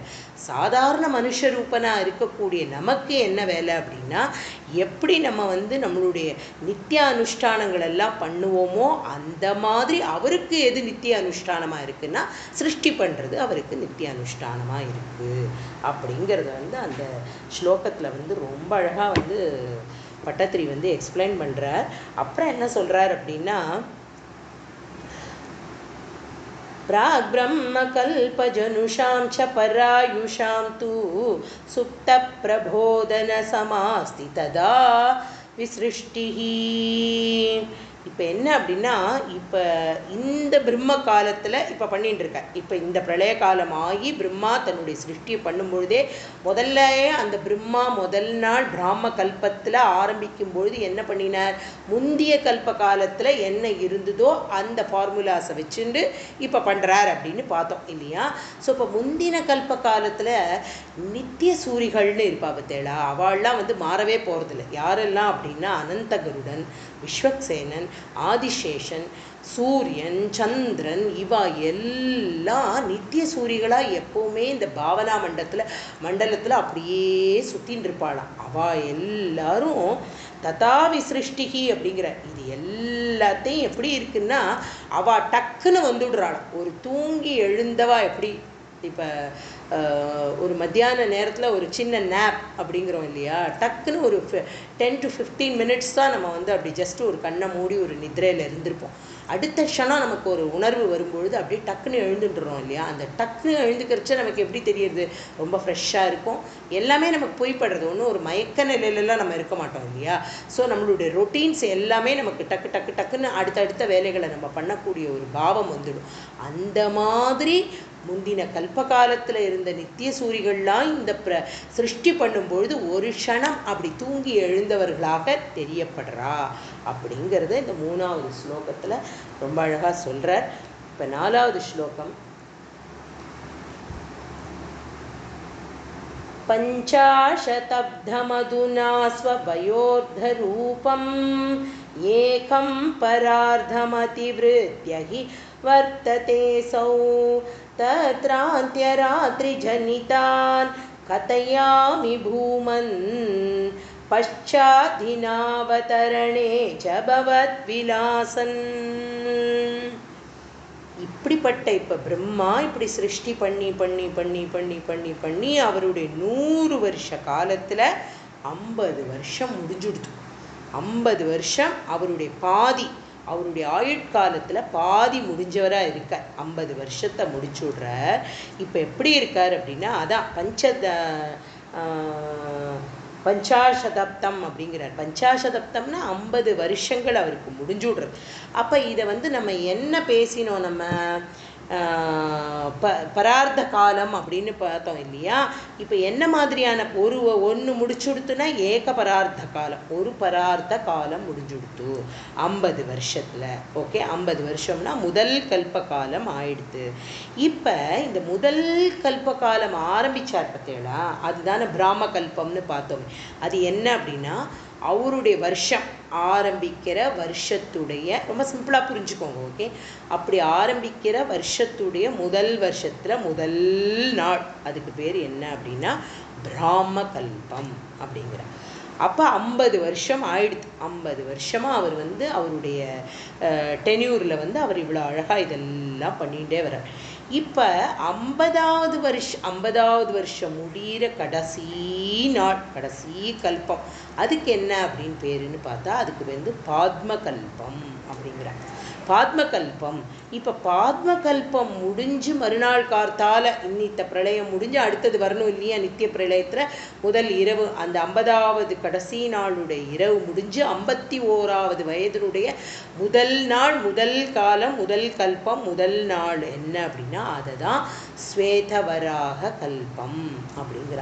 அந்த ஸ்வேதவராக கல்பம் அப்படிங்கிறது அந்த இடத்துலேருந்து நான் உங்ககிட்ட இப்போ இந்த கதையை சொல்கிறேன். ஏ பூமன், எப்படி இந்த உன்னால் படைக்கப்பட்ட இந்த பிரம்மா தன்னுடைய 50 வருஷ ஏக பரார்த்த காலத்தை முடிச்சுட்டு இப்போ த்விதீய பரார்த்தம் அடுத்த 50வது வருடத்துக்குள்ள நுழைஞ்சிருக்கார். அதுதானே இப்போ நம்ம ஸ்வேதவராக கல்பம் அப்படின்னு சொல்கிறோம். அந்த கல்ப காலத்தில் இப்படியான பிரம்மா என்ன பண்ணினார் அப்படிங்கிறத அந்த பிரம்மாவுடைய அந்த எண்ணிக்கை, அந்த ஆரம்பித்த அந்நித்திய ராத்திரியிலேருந்து உள்ள என்ன பிரம்மாவுடைய சேஷ்டிதங்கள் அப்படின்னா பிரம்மாவுடைய படைப்பு, பிரம்மா என்ன பண்ணுறார் அப்படிங்கிறத நான் தினாவதாரேன அப்படின்னா அடுத்த நாள் பஷாத் தினாவதாரேனா மறுநாள்லேருந்து அவர் ஆரம்பிக்கக்கூடிய சிருஷ்டி விவரங்களை நான் உனக்கு எடுத்து சொல்கிறேன் அப்படின்னு பட்டத்ரி சாக்ஷாத் குருவாயூரப்பனுக்கு கதையாக நான் உனக்கு சொல்ல போகிறேன் அப்படிங்கிற. அதை தான் அவர் சொல்கிற. என்ன அப்படின்னா கதையாமி பூமன், பகவானே பூமன்னா குருவாயூரப்பா, உனக்கு இது எல்லாத்தையும் அந்த கடைசி ராத்திரியில் என்ன நடந்ததுங்கிறதையும் பஷாத் தினாவதாரேன அப்படிங்கிற மறுநாள் கார்த்தாலேருந்து அவர் ஆரம்பித்து பண்ணின எல்லாத்தையும், அதாவது பகவத் விலாசான், இது எல்லாமே யாரோட லீலை? உன்னோட லீலை தான். உன்னோட லீலையே பிரம்மா எப்படி பண்ணினார் அப்படிங்கிறத நான் அழகாக உனக்கு கதையாக சொல்கிறேன் அப்படின்னு சொல்லி அவர் 4வது ஸ்லோகத்தில் ரொம்ப அழகாக சொல்கிறார். அதுக்கப்புறம் 5வது ஸ்லோகம். தினாவசானேத சரோஜயோனிஹி சுஷுப்திகாமஸ்த்வயி சந்நிலில்யே ஜகந்தி ச த்வஜ்ஜடரம் சமீயுகு ததேததம் ஏகார்ணவமாச விஸ்வம். 50வது வருஷத்தினுடைய கடைசி கல்பம் அப்படிங்கிறது பாத்ம கல்பம் அப்படின்னு பார்த்தோம் இல்லையா. பாத்ம கல்பம் அப்போ என்ன ஆயிடுறது, ஒரு இரவு, அந்த கடைசி நாளோட ஒரு இரவு வருது இல்லையா. அப்போது பகவான் என்ன பண்ணுறார் அப்படின்னா, யார் இவர் அப்படின்னா சரோஜயோனி அப்படிங்கிறார். சரோஜ யோனி அப்படின்னா தாமரை கர்ப்பவாசம் வந்து பிரம்மாவோட கர்ப்பவாசம் எது ஒரு தாமரை இல்லையா. சரோஜ அப்படின்னா தாமரை, யோனின்னா கர்ப்பவாசம். அந்த தாமரை கர்ப்பவாசமாக கொண்ட பிரம்மா அந்த ராத்திரி என்ன பண்ணுறார் அப்படின்னா அவருக்கு தோணி போய்டுறதான், இவ்வளோ பெரிய சிருஷ்டி நம்ம பண்ணிட்டோம், இப்போ இந்த சிருஷ்டியை நம்ம வந்து ஒரு பகவானாக எனக்கு இது ஐக்கியமாகணும் அப்படின்னு ஒரு ஆசை வந்து விடுறதான். யாருக்கு? பிரம்மாவுக்கு. இப்போ பகவானோட ஒன்றரை கலக்கணும் அப்படிங்கிற எண்ணம் வருது. இப்போ இவர் மாத்திரம் போய் கலந்துடுவாரா? இவ்வளோ பெரிய சிருஷ்டி பண்ணியிருக்கார் இந்த பிரபஞ்சத்தில் எல்லா சிருஷ்டியும் ஆயிண்டே இருக்குது. இந்த சிருஷ்டி எல்லாத்தையும் என்ன பண்ண போகிறார் அப்படின்னா பகவானோட அந்த ஒரு நித்திரை, தனக்கு ஒரு ரெஸ்ட்டு, தனக்கு ஒரு நித்திரை வேணும் அப்படின்னு சொல்லி அவர் வந்து ஆசைப்படுறார். அந்த ஆசையை என்ன பண்ண போகிறார் அப்படின்னா பகவானோட ஒன்றரை கலக்கணும் அப்படின்னு நினச்சிக்கிறார். அப்படி நினைக்கிறது வந்து எப்படி இருக்குமா, பகவானோட ஒன்றா கலந்துவிட முடியுமா அப்படின்னா கலக்க முடியும். எப்படி கலக்க முடியும்னா தாமரை இலை தண்ணீர் மாதிரி கலக்க முடியும். எப்படின்னா தாமரை இலையில் வந்து தண்ணி எப்படி ஒட்டாதோ அது மாதிரி பகவானோட கலப்பார், ஆனால் ஒட்டியும் ஒட்டாமலும். ஒரு பாலும் எண்ணெயும் எப்படி சேர முடியாது இல்லையா. பாலும் எண்ணெய்னா எண்ணெய் மேலே மிதந்துட்டே இருக்கும், பால் அப்படிங்கிறது பாலாக இருக்கும். ஸோ அது வந்து சேர முடியாது ரெண்டும். அந்த மாதிரி ஒட்டாத ரூபத்தில், பாலும் எண்ணெயுமா ஒட்டாத ரூபத்தில் என்ன பண்ண போகிறார் அப்படின்னா பகவானுடைய குக்ஷி திரும்ப பகவானுடைய வயிற்றுக்குள்ளே போய் சன்னிலில்லையே அப்படிங்கிறார். சன்னிலில்லையேன்னா மறைஞ்சுடுறாராம். தான் மறையிறது மாத்திரம் இல்லாமல் என்ன பண்ண போகிறார் அப்படின்னா தான் சிருஷ்டிச்ச அத்தனை 3 உலகத்தையும் ஜெகதீஷ அப்படின்ற ஜெகந்தீஷ அப்படிங்கிறார் இல்லையா, 3 உலகங்களையும் அப்புறம் என்ன பண்ணுறாரு அதை வந்து துவஜட்டரம்னா பகவானுடைய வயிறு, துவஜட்டரம்னா பகவானுடைய வயிற்றுக்குள்ள சமீஹு அப்படின்னா ஒன்னொன்னா எல்லாம் போய் பகவானுடைய வயிற்றுக்குள்ள ஒடுங்க ஆரம்பிக்கிறது. என்ன பண்ணுறார் அப்படின்னா இப்போ பகவான் வந்து அப்படியே இந்த வயிறு எப்படி இருக்கான் பகவானுடையது அப்படின்னா இந்த குக்ஷி வந்து ஒரு பெரிய சமுத்திரம் மாதிரி இருக்கான். அந்த சமுத்திரத்துக்குள்ள இப்போ அதான் சொல்கிறார் ஏகார்ணவம் அப்படின்னா ஒரே சமுத்திரம் மாதிரி இருக்கான். அந்த விஸ்வம், இதம் விஸ்வம் அப்படிங்கிறார் இல்லையா, ஜெகந்தீஷ துவஜட்டரம் சமீஹு ததேதம் ஏகார்ணவ மாச விஸ்வம் அப்படிங்கிற இந்த பெரிய விஸ்வம், இந்த பிரபஞ்சம், இந்த லோகம், இது எல்லாம் பிரம்மாவோட சேர்ந்து மீண்டும் பகவானுடைய வயிற்றை, தங்களுடைய வயிற்றை அப்படிங்கிற பகவான் குருவாயூரப்பனுடைய வயிற்றை சமீஹு அப்படின்னா போய் சேர்ந்தது, எல்லாம் போய் அடைஞ்சுது அப்படிங்கிற அடைஞ்சு அப்போ என்ன ஆயிடுது அப்படின்னா இந்த என்டையர் விஸ்வமும் எப்படி தெரியறதான் ஒரு பெரிய பிரளய ஜலமாக இருக்கக்கூடிய ஒரு பெரிய சமுத்திரமாக தெரியறதான், ஒரு பெரிய சமுத்திரம். அந்த சமுத்திரத்துக்குள்ள இப்போ என்ன ஆறுது அப்படின்னா எல்லாமே அடுத்த ஸ்லோகத்தில் அவர் சொல்ல போகிறார். அந்த ஸ்லோகத்தை நாளைக்கு பார்க்கலாம். பட் ஆனால் அதில் வந்து என்ன சொல்ல போகிறார் அப்படின்னா எல்லாம் இந்த யோக நித்ரைக்குள்ளே போகிறதாம். இது எல்லாமே இந்த சிருஷ்டியானது அத்தனையும் பகவானுடைய போய் ஒடுங்கி இந்த பிரபஞ்ச எல்லாத்தையும் எடுத்துட்டு போகிறாராம். பட்டத்திரி ரொம்ப அழகாக சொல்கிறார். என்ன அப்படின்னா பிரம்மாவுக்கு வந்து தோணி போய்டுறது ஒரு காமஸ்துவயி சன்னிலில்லையே தன்னுடைய நித்ரம் வேணும் அப்படின்னு பிரம்மாவுக்கு தோண சாக்ஷாத் பகவத் ஸ்வரூபத்துக்குள்ள மீண்டும் ஒடுங்கிறதுக்காக போகிறார். ஆனால் பட்டும் படாமலும் பகவான் தனி அப்படிங்கிறத எப்பவும் சொல்லிகிட்டே இருக்கான். அது வந்து ரொம்ப ரொம்ப ரொம்ப ரொம்ப எல்லா இடங்கள்லையும் பகவான் அப்படிங்கிறவர் நித்தியஸ்வரூபமாக இருக்கக்கூடிய சச்சிதானந்த ரூபமாக இருக்கக்கூடியவர், சித்கணமாக இருக்கக்கூடியவர். எந்த உபனிஷத்தாலேயும் எந்த வாக்கியங்களாலேயும் அஸ்பஷ்டம் சிருஷ்டி அதுவுமே பண்ண முடியாத அப்படிப்பட்ட ஒரு பகவான் அவர் எப்பவும் ச ஏக்கக, அவர் தனித்து இருக்கார். அவருடைய சிருஷ்டியில் வந்த பிரம்மா தான் சிருஷ்டி பண்ணி சகலத்தையும் இறைவனுடைய பகவானுடைய குக்ஷிக்குள்ள ஒடுங்கிறார் அப்படிங்கிறத 5வது. பகவானை வந்து எப்படி அவருடைய ரூபம் வந்து விராட்ட ஸ்வரூபமாக இருக்கிற பகவான்லேருந்து பிரம்மா எப்படி சிருஷ்டி பண்ணுறார் அப்படிங்கிறது தான் முன்னாடி இருந்த 5 ஸ்லோகத்தில் நம்ம பார்த்தோம். அப்படி பிரம்மாவை சிருஷ்டி பண்ணுறதுக்கு வந்து எப்படிப்பட்ட ரூபமாக இருக்கக்கூடிய விராட்ட ரூபமாக இருக்கிற பகவான் அப்படியே அனந்த சயன பெருமாளை ஆகி அவருடைய நாபிலேந்து வரக்கூடிய அந்த தண்டில் இருக்கக்கூடிய தாமரையில் நித்தியவாசம் பண்ணுற மாதிரி பிரம்மா அதில் பிரம்மாவை உருவாக்குறார், பிரம்மாவை தோற்றுவிக்கிறார், பிரம்மா ஆவிர்பவிக்கிறார்.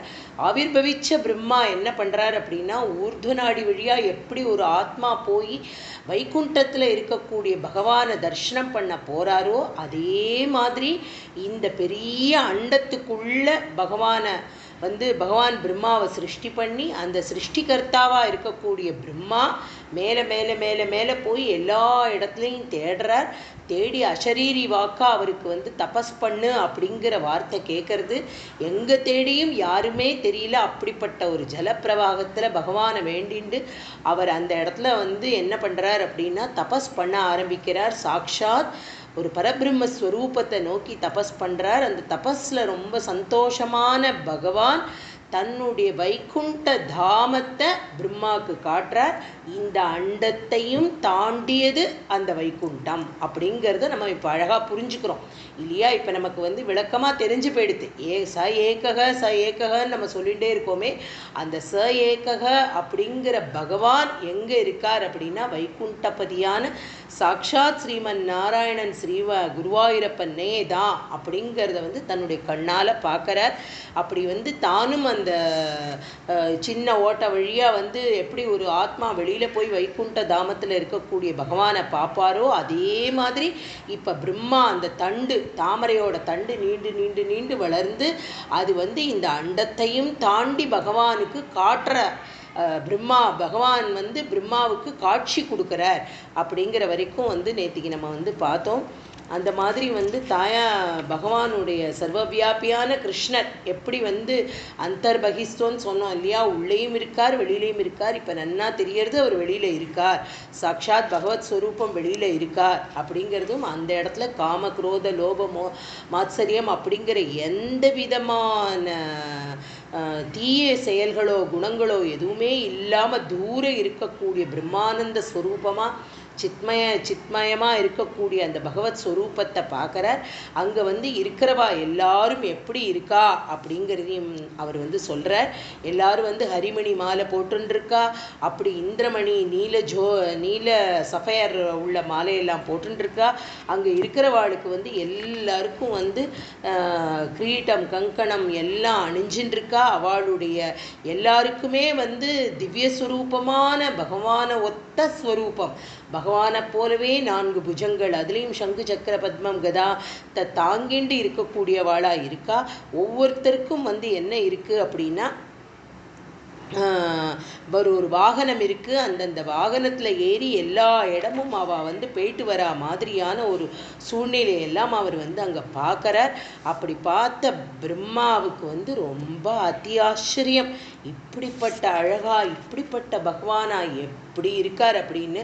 அதையே நம்ம பூந்தானம் எப்படி அனுபவிச்சார் அப்படிங்கிறதையும் வந்து நம்ம 5வது ஸ்லோகத்தில் வந்து பார்த்தோம். எப்படி பகவானுக்கிட்ட பக்தி பண்ணுறவாளை பகவான் எப்படி தன்னுடைய சமீபத்தில் வச்சுப்பார் அப்படிங்கிறது தான் சாமீப்பியம். சாரூபியம்னா தன்னுடைய அழகையே கொடுத்துடுவார், தானை போலவே அவளையும் உருவாக்கிடுவாருங்கிறதுக்கு சாரூபியம். அப்புறமா என்ன அப்படின்னா இந்த இப்படிப்பட்ட ஒரு பெரிய வைகுண்ட பதவியாக இருக்கக்கூடிய சாயுஜ்யத்தையும் அங்கே கொடுத்துடுவார் அப்படிங்கிற வரைக்கும் நேத்திக்கு 5வது ஸ்லோகம் வரைக்கும் பார்த்தோம். இப்போ 6வது ஸ்லோகம். नाना दिव्यवधूजनैरभिवृता विद्युल्लता तुल्यया विश्वोन्मातनहृद्यगात्रलतया विद्योतिता शान्तरा त्वत्पादाम्बुजसौरभैककुतुका लक्ष्मी स्वयं लक्ष्यते यस्मिन् विस्मयनीय दिव्यविभवा धत्ते पदम देहि मे. இப்போ வைகுண்டத்தில் இருக்கக்கூடிய மற்ற விஷயங்களைத்தான் இப்போ பார்த்துருக்கார் பிரம்மா இல்லையா. தன்னுடைய ஐக்ஷத்தை தன்னுடைய சக்ஷு கண்களால் மற்ற விஷயங்களை எல்லாம் பார்த்துட்டே வந்த பிரம்மாவுக்கு இப்போ யாரை பார்க்க போகிறார் அப்படின்னா, அப்படியே பள்ளி கொண்ட பெருமாளாக இருக்கக்கூடிய பகவானோட தாயார் அங்கே இருக்கக்கூடிய லக்ஷ்மி தேவியை இப்போ பார்க்க போகிறார். லக்ஷத்தே இதி லக்ஷ்மி அப்படிங்கிறார். எப்படின்னா பரமாத்மாவையே இந்த தாயார் தான் பார்க்க வைக்கிறாளாம். எப்படி பார்க்க வைக்கிறா அப்படின்னா, நானாவிதா திவ்ய வதூஜனைகி அப்படிங்கிறார். என்னன்னா சுத்தி தாயாரை சுற்றி பலவிதமான அழகான ஸ்திரீகள்லாம் அங்கே இருக்காளாம், அப்சரஸ் எல்லாம். ஏன்னா அவளுக்கு தோழிகளாக இருக்கக்கூடியவா இல்லையா, தாயாருக்கு தோழியாக இருக்கிறவா.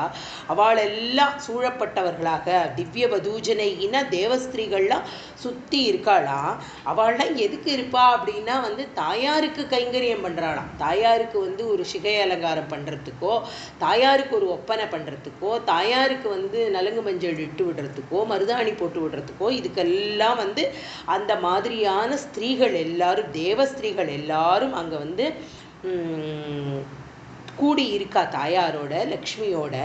அப்போ என்ன ஆறுது அப்படின்னா, வித்யோதித ஆஹா சுந்தரா அப்படிங்கிற என்னன்னா அந்த தாயாருடைய அழகை வர்ணிக்கிறார். எப்படி இருக்காளாம் தாயார் அப்படின்னா, எல்லா சகல ஜனங்களையும் விஸ்வோன்மாதன ஹிருத்யகாத்திர சதையா அப்படின்னா உலகத்தில் உள்ள அத்தனை ஜீவன ராசிகளையும் மயக்கக்கூடிய அழகு உள்ளவள் தாயார். மாயா அப்படிங்கிறதான அந்த தாயாருக்கு பேர். நம்ம ஒவ்வொரு இடத்துலையும் பார்த்துன்னு வரோம். மாயாங்கிறது தாயாரினுடைய சக்தி. அந்த மாயை தான் பகவான் எது பண்ணினாலும் எது தேவையோ எது தேவையில்லையோ அதை மறைக்கக்கூடிய சக்தி.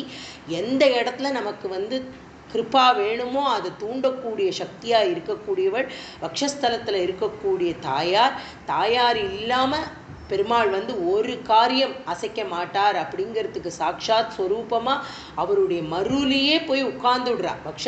வக்ஷஸ்தலத்தில் இருக்கக்கூடிய அவருடைய மருளியே வாசம் பண்ணுறாளாம் தாயார். இப்போ அவளை வர்ணனை பண்ணுறார் பட்டத்திரி. எப்படி சொல்கிறார் அப்படின்னா ஹிருத்ய காத்திரலத்தையா அப்படிங்கிறார். எப்படின்னா ரொம்ப கொடி போன்றவளா, மெல்லிய கொடி போன்றவள் தாயார் அப்படின்னு சொல்கிறார். அப்படி ஒரு எப்படி ஒத்தவளாக இருக்கா அப்படின்னா எம்பெருமானுக்கும் ஒத்தவளாக இருக்காளாம். இது கொடி அப்படிங்கிறது லேடிஸ்க்கு மாத்திரம் கிடையாது. எப்படி சாட்சாத் ராமச்சந்திர ஸ்வரூப மூர்த்தியை வர்ணிக்கும் பொழுது அப்படி வர்ணனை பண்ணுறார் ஆஞ்சநேய சுவாமிகள். தாயார் சீதா பிராட்டி கிட்ட சுந்தரகாண்டத்தில் சொல்கிறார். எப்படி இருக்கான் அப்படின்னா அப்படியே மெல்லிய வயிறு உடையவர் அப்படின்னு வர்ணனை பண்ணுறார். அதில் சாட்சாத் பகவானே அப்படி ஒரு குழைந்த வயிறுடைய பகவானாக இருக்கக்கூடியவருக்கு ஒத்தவளாக தாயார் இருக்காளாம் லக்ஷ்மி பிராட்டி. அப்படி இருக்கா லக்ஷ்மி பிராட்டி. எப்படி இருக்கா அப்படின்னா அவள் இருக்கிற இடம் எப்படி இருக்கும், தாயார் இல்லையா சாட்சாத் மகாலட்சுமி அப்படின்னா பிரகாசம். எங்கே பார்த்தாலும் அப்படி ஜொலிக்கிறதா, அப்படி தங்க ரேக்கு மாதிரி அங்கே பல பல பல பல பலன் அப்படி ஒரு பிரகாசமாக இருக்காளாம். இந்த தாயார் எதை பிரகாசப்படுத்துகிறா, திக் தேசங்கள் எல்லா இடங்களையும் இந்த தாயாரினுடைய கட்டாட்சம், கருணா கட்டாட்சம், சரீரம் எல்லாம் அப்படியே பிரகாசிக்கிறது தாயாரால் அந்த இடங்கள் எல்லாம் பிரகாசமாறுது. அப்புறமா இன்னும் என்ன சொல்கிறார் அப்படின்னா, தாயார் எப்படி இருக்கா அப்படின்னா பெருமாள் எப்படி இருக்கார், காளமேகம் இல்லையா. பெருமாள் அவருடைய நீலவர்ண சுவாமியாக இருக்கக்கூடியவர் தானே பெருமாள். அப்படிப்பட்ட பெருமாள் நீலவர்ண சுவாமியாக இருக்கக்கூடிய பெருமாளுக்கு தாயார் பக்கத்தில் இருக்கிற தாயார் எப்படி இருக்கான்னா வித்யுத்னா அப்படியே தங்க மின்னல், தங்க ஒரு மின்னல் மின்னலே அப்படி தான் இருக்கும். நம்ம பார்ப்போமே மழை காலத்தில் இருண்ட மேகங்கள் வரும்பொழுது ஒரு பெரிய இடியும் மின்னலும் வரும்பொழுது ஒரு தங்க ரேக்காட்டம் அப்படி பளிச்சுன்னு அப்படி போயிடும். அப்படிப்பட்ட மின்னல் அந்த மாதிரி மின்னலாக தாயார் ஜொலிக்கிறாளாம். அப்படி தாயார் மின்னலாக ஜொலிக்கிற அந்த பிரகாசத்தில் இருட்டாக இருக்கிற பகவான் அப்படின்னா என்ன, நீலவர்ணனாக இருக்கக்கூடிய பகவானுடைய திவ்ய ஸ்வரூபம் கண்ணுக்கு தெரியறது. அப்படின்னா அந்த தாயாருனுடைய பிரகாசத்தால் தான் பகவானே பிரகாசமாக தெரியறார் அப்படின்னு இந்த இதில் சொல்கிறா. அப்புறம் விஸ்மயனீய திவ்ய விபவா அப்படிங்கிறார். என்னன்னா விஸ்மயன்னா ஆச்சரியம், அப்படியே புலகாங்கிதம் அடையிறதுன்னு சொல்கிறோம் இல்லையா, அப்படிப்பட்ட ஒரு சந்தோஷம், அப்படிப்பட்ட ஒரு திவ்ய விபவா அந்த சரீர அழகை வந்து பார்க்குறார். அப்புறம் என்ன ஆறுது அப்படின்னா, அந்த தாயார் என்ன பண்ணுறா அப்படின்னா, துவத்பாதாம்புஜை, யாருடைய பாத அம்புஜம், பாதம் அப்படின்றதே நம்ம வந்து அம்புஜத்துக்கு தான் ஈக்குவலாக சொல்லுவோம். தாமரை மலர் போன்ற பாதங்களை உடைய பகவான் அப்படின்னா துவத் பாதாம்புஜ, உங்களோட பாதமாகிய தாமரை மலர் போன்ற பாதத்தை எப்பவுமே அந்த வாசனையை நுகரணும் அப்படிங்கிற ஒரு எண்ணம் உடையவளா, ஒரு பிரேமை உடையவளா, ஒரு சந்தோஷம் உடையவளா ஸ்வயம் தானாவே எப்பவுமே இருக்காளாம். லட்சியத்தே சதா சர்வ காலமும் பகவானோட பாத சேவையை தவிர வேறு எதை பற்றியுமே அவள் யோசிக்கலை. தாயார் வந்து சகல நேரமும் பகவானோடையே தான் இருக்கா. எப்போவுமே பகவானும் தாயாரும் சேர்ந்து இல்லாத நேரமே இல்லை.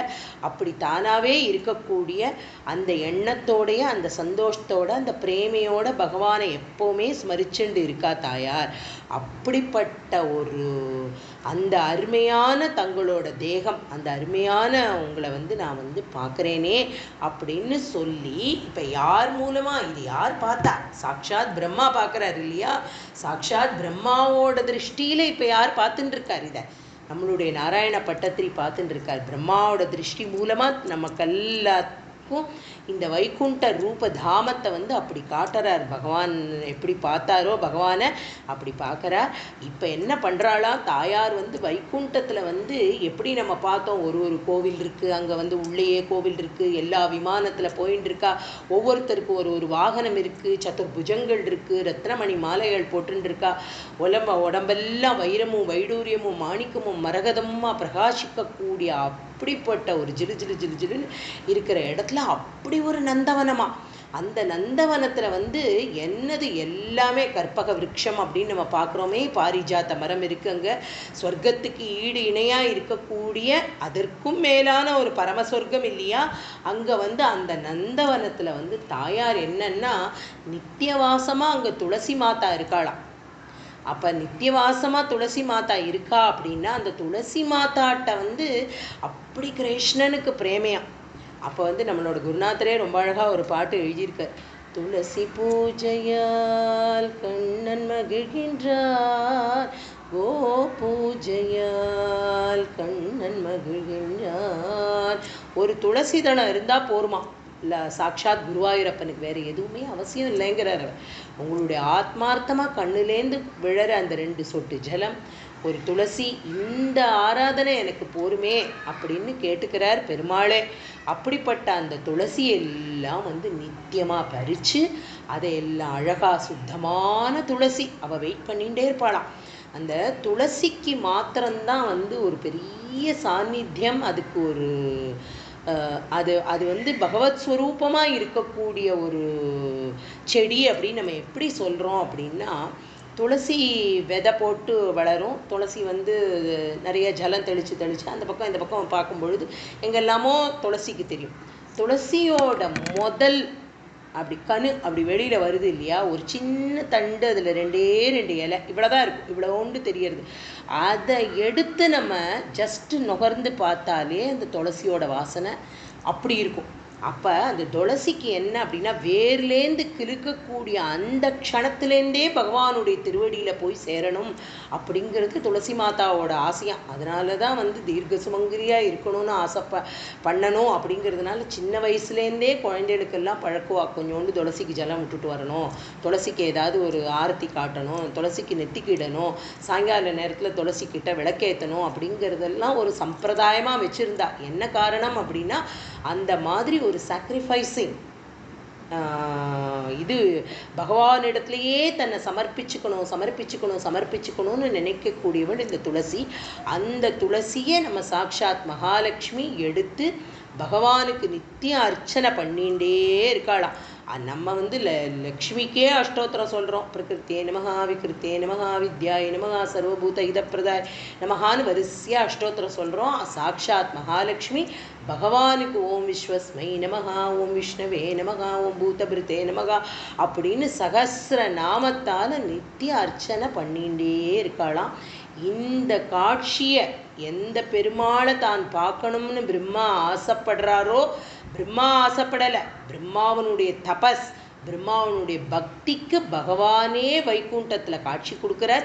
அந்த வைகுண்டபதியான பகவானை யார் மூலமாக பார்க்குறார் அப்படின்னா சாக்ஷாத் மகாலட்சுமி மூலமாக பார்க்குறார். தாயாரனுடைய கருணை இல்லாமல் எதுவுமே இல்லை அப்படிங்கிறத வந்து இந்த 6வது ஸ்லோகத்தில் ரொம்ப அழகாக வந்து சொல்லியிருக்கார் பட்டத்திரி. யோக நித்ரையில் இருக்கும் பொழுது பகவான் வந்து என்ன பண்ணுறார் அப்படின்னா தன்னுடைய அம்சம் 7வது ஸ்லோகத்தில் சொல்கிற அது என்ன அப்படின்னா தன்னுடைய அம்சமான காலம், டைம் அப்படின்னு சொல்கிறோம் இல்லையா, அந்த காலச்சக்கரம் அதுக்கு ஒரு கண்டிஷன் போட்டிருக்கார். அது என்னங்கிறத 7வது ஸ்லோகத்தில் சொல்கிறார். कालाख्यशक्तिं प्रलयावसाने प्रबोधयेत्यादिशदाखिलातौ त्वया प्रसुब्धं परिसुब्धशक्ति व्रजेन तत्राखिल जीवधाम्ना அப்படிங்கிறதுல வந்து சொல்கிறார். என்ன அப்படின்னா இப்போ பகவானை வந்து யாரை விட்டு எழுப்ப சொல்கிறார் பகவான் அப்படின்னா இந்த காலம் அப்படிங்கிற இந்த சக்கரம், காலச்சக்கரத்தை விட்டு தன்னை எழுப்ப சொல்கிறார். ஏன் எழுப்ப சொல்கிறார், எப்போ எழுப்ப சொல்கிறாருங்கிறத இந்த ஸ்லோகத்தில் சொல்லியிருக்கார். பகவான் என்ன பண்ணுறார் அப்படின்னா இந்த பிரளய காலத்தில் வந்து நித்ரைக்கு போகிறதுக்கு முன்னாடி அனைத்து சக்தி, எல்லா சக்திகளும் பகவானுடைய சிருஷ்டி அப்படின்னு சொல்கிறோம் இல்லையா, அந்த எல்லா சக்தியும் என்ன ஆயிடுறது அப்படின்னா பகவானுடைய குக்ஷி, வயிறு, அந்த சமுத்திரத்துக்குள்ள அப்படியே ஒடுங்கி இருக்கு. இதில் வந்து முக்கியமான பிரதானமான சக்தி எது அப்படின்னா வந்து காலம். அப்படி நம்மளோட இந்த மகாபாரதம் சீரியல்லாம் வந்தப்போ வந்து ரொம்ப நல்லா இருக்கும். காலம் சொல்கிறது அப்படின்னு சொல்லி ஒரு பெரிய வட்டமாக வந்து ஒரு பெரிய சக்கரம் சுழல்றத வந்து காட்டுவாள். அது ரொம்ப நல்லா இருக்கும் பார்க்குறதுக்கே வித் தட் மியூசிக்கோட. அந்த கால சக்கரம் வந்து அதுதான் நிர்ணயம் பண்ண போகிறது பின்னாடி என்னென்ன காலம், என்ன லோகத்தில் வந்து எப்படி இருக்கணும் அப்படிங்கிறத இந்த காலத்துக்கு தான் அந்த கண்டிஷன்ஸ் எல்லாம் கொடுக்க போகிறார். அந்த காலச்சக்கரத்துக்கிட்ட பகவான் முன்னாடியே ஒரு கட்டளை, ஒரு ஆக்ஞை என்ன சொல்லியிருக்கார் அப்படின்னா காலாக்கிய சக்தியும் பிரளயாவசானே, பிரளய முடியறச்ச நீ என்ன பண்ணணும் அப்படின்னா இந்த காலசக்தி வந்து தன்னோட இந்த பிரளய காலம், தன்னுடைய இந்த பகவானுடைய இந்த பிரளய காலம், இந்த காலம் முடியும் பொழுது வந்து என்னை எழுப்பி விடணும் அப்படின்னு சொல்ற. எழுப்பி விடணும் அப்படின்னா என்ன அர்த்தம் அப்படின்னா வந்து எழுப்புறதுன்னா எழுப்புற அர்த்தம் இல்லை, தூண்டி விடுதல். அதாவது நம்மளுடைய இந்த காலம் ஒரு பிரார்த்தம் முடிஞ்சது இல்லையா, 50 வருஷ காலம் முடிஞ்சு 50னுடைய கடைசி இரவு 51 ஆரம்பிக்க போகிறது, அது பின்னாடி சொல்ல போகிறோம். அந்த நேரத்தில் வந்து என்ன அப்படின்னா அந்த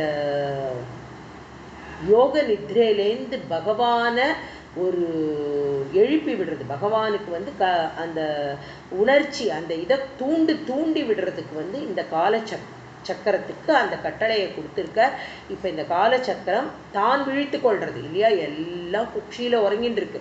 இதெல்லாம் வந்து மனசில் வந்து அப்படியே ஒரு கற்பனைன்னு அர்த்தம் இல்லை, இதை வந்து நிஜமாவே அனுபவிக்கணும், மனசுக்குள்ளே அப்படியே அனுபவித்து பார்க்கணும். நம்ம அப்படி பார்க்கும் பொழுது இந்த காலச்சக்கரம் வந்து என்ன பண்ண போகிறது அப்படின்னா வந்து நம்மளாம் என்ன பண்ணுவோம், நம்ம வந்து இன்னைக்கு ராத்திரி படுத்துக்கிறோம், நாளைக்கு கார்த்தால விடிகார்த்தால வந்து அனந்த பத்மநாப சுவாமி கோவிலில் போய் தரிசனம் பண்ண போகணும், 5:30 மணிக்கு அங்கே கோவிலில் இருக்கணும் அப்படின்னா இங்கே 4 மணிக்கு வி செட் அன் அலாம் இல்லையா, ஒரு அலாம் வச்சுக்கிறோம்.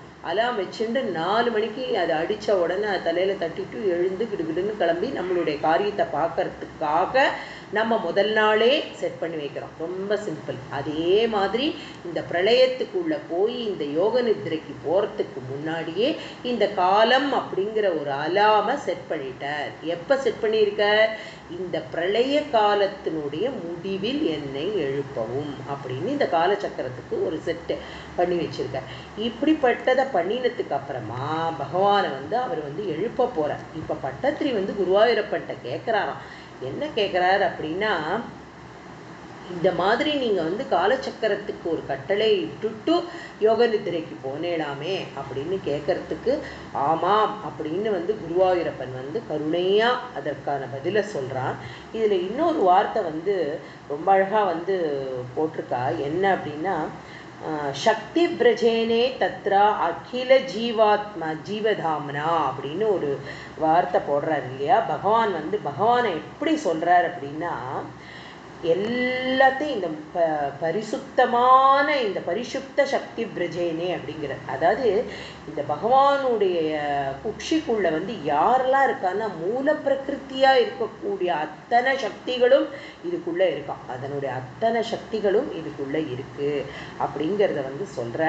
அப்புறம் ஏன் இது வந்து சக்தி பிரஜேன தத்ர அகில ஜீவதாமனா அப்படிங்கிற, இந்த சிருஷ்டியில உள்ள எல்லா ஜீவன்களுக்கும் யார் அடைக்கலம் கொடுத்துருக்கா? இப்போ யார் அடைக்கலம் கொடுத்துருக்கான்னா, அந்த சிருஷ்டியில் உள்ள எல்லா ஜீவன்களுக்கும் வந்து யார் அடைக்கலம் கொடுத்துருக்கா அப்படின்னா நம்மளுடைய சாட்சாத் பகவான். அதாவது இந்த ஜீவன்கள் அப்படிங்கிறவாள்லாம் யார்? நரன்கள் அப்படின்னு சொல்கிறோம். அவளை தானே ஜீவன்னு சொல்லுவோம். அயனம்னா என்ன? அடைக்கலம். அதனால தான் பகவானுக்கு நாராயணன் அப்படிங்கிற பேரே வந்துதான். நரன்களுக்கெல்லாம் அடைக்கலம் கொடுக்கக்கூடிய பகவானுக்கு நாராயணன் அப்படிங்கிற பெயர் அப்படிங்கிறது வந்து சொல்கிறா. 7வது ஸ்லோகத்தில் வந்து காலச்சக்கரமானது பகவானை யோக நித்ரையிலேந்து எழுப்புறதுன்னா தூண்ட போகிறது. எதற்கு? மீண்டும் பிரகிருதியில் சிருஷ்டியெல்லாம் உண்டு பண்ணுறதுக்காக பகவானை விழிக்கச் செய்ய போகிறது அப்படிங்கிறதான் இந்த ஸ்லோகத்தோட அர்த்தம். இப்போ 8வது ஸ்லோகம். சதுர்யுகானாம் ச சகஸ்ரமேவம் त्वयि प्रसुप्ते पुनरद्वितीये त्वयि कालाख्य शक्ति प्रथम प्रबुद्धा प्राबोधयत्वा किल विश्वनाथ. அதாவது பகவானை வந்து இங்கே எப்படி அழைக்கிறார் அப்படின்னா, ஹே விஸ்வநாதா அப்படிங்கிறார். இந்த அகிலத்துக்கெல்லாம் இந்த உலகத்துக்கெல்லாம் நாதனாக இருக்கக்கூடிய பகவானே, இந்த உலகத்துக்கெல்லாம் நாயகனே அப்படிங்கிறார். அதுக்கப்புறமா இந்த ரொம்ப அழகாக இந்த வார்த்தையை வந்து போடுறார் பட்டத்து. எப்படி அப்படின்னா, புனர் அத்விதீயே அப்படிங்கிற, புனர்க அதை விட்டுடுங்க, அத்விதீயே அப்படின்னா என்ன அப்படின்னா, உனக்கு இன்னொரு மாற்று இல்லாத. த்விதீயன 2வது, அத்விதீயன 2வதாக ஒன்றுமே கிடையாது. அதாவது உனக்கு இன்னொருத்தர் உண்டு அப்படின்னு கம்பேரே பண்ண முடியாதான். கம்பேரே பண்ண முடியாத ஒரு பரமவஸ்து எது அப்படின்னா அது சாட்சாத் பகவான் தான். அப்படிப்பட்ட பகவான் ஒருத்தர் தானே சத்தியம். அதை தான் திரும்ப திரும்ப திரும்ப சொல்லிகிட்டே இருக்கார் இல்லையா. அந்த ஒருவரே சத்தியம் என்று எப்படி அர்த்தம் பண்ணிக்கிறது அப்படின்னா, 2வதா வேற ஒன்றுமே இல்லை அப்படிங்கிற. அத்விதீயே அப்படிங்கிறதுக்கு அதான். அப்படின்னா என்ன அர்த்தம் அப்படின்னா, நீதானே சகலத்துக்கும் ஆதிமூலம், நீதான் முதற்கடவுள், நீயே பரபிரம்மம். இப்படிப்பட்ட பரபிரம்ம ஸ்வரூபமான நீங்க சுவாமி என்ன பண்ணினேள் அப்படின்னா, சதுர்யுகானாம் சகஸ்ரம் ச அப்படின்ற. சதுர்யுகானாம் அப்படின்னா ஒரு யுகம் 1000 வருஷம். சதுர்யுகானாம் சதுர்யுகங்கள் 1000 சதுர்யுகங்கள். சகஸ்ர சதுர்யுகானாம் 1000 சகஸ்ர சதுர்யுகங்கள் உறங்கினீர்னா இந்த இடத்துல வந்து யோக நித்ரையில இருந்தே அப்படிங்கிற. ஏன் அப்படின்னா, இந்த 1000 சதுர்யுகங்கள் வந்து இப்ப பகவானுக்கு என்ன, இரவு பொழுது. பகலெல்லாம் சிருஷ்டி பண்ணிட்டு, யார் சிருஷ்டி பண்ணா? சிருஷ்டிகர்த்தாவால உருவாக்கப்பட்ட பிரம்மா சிருஷ்டி பண்ணார். ஸோ பிரம்மாவும் சிருஷ்டிகர்த்தா தான். பிரம்மாவை சிருஷ்டி பண்ணின பகவான் அவரும் சிருஷ்டிகர்த்தா தான்.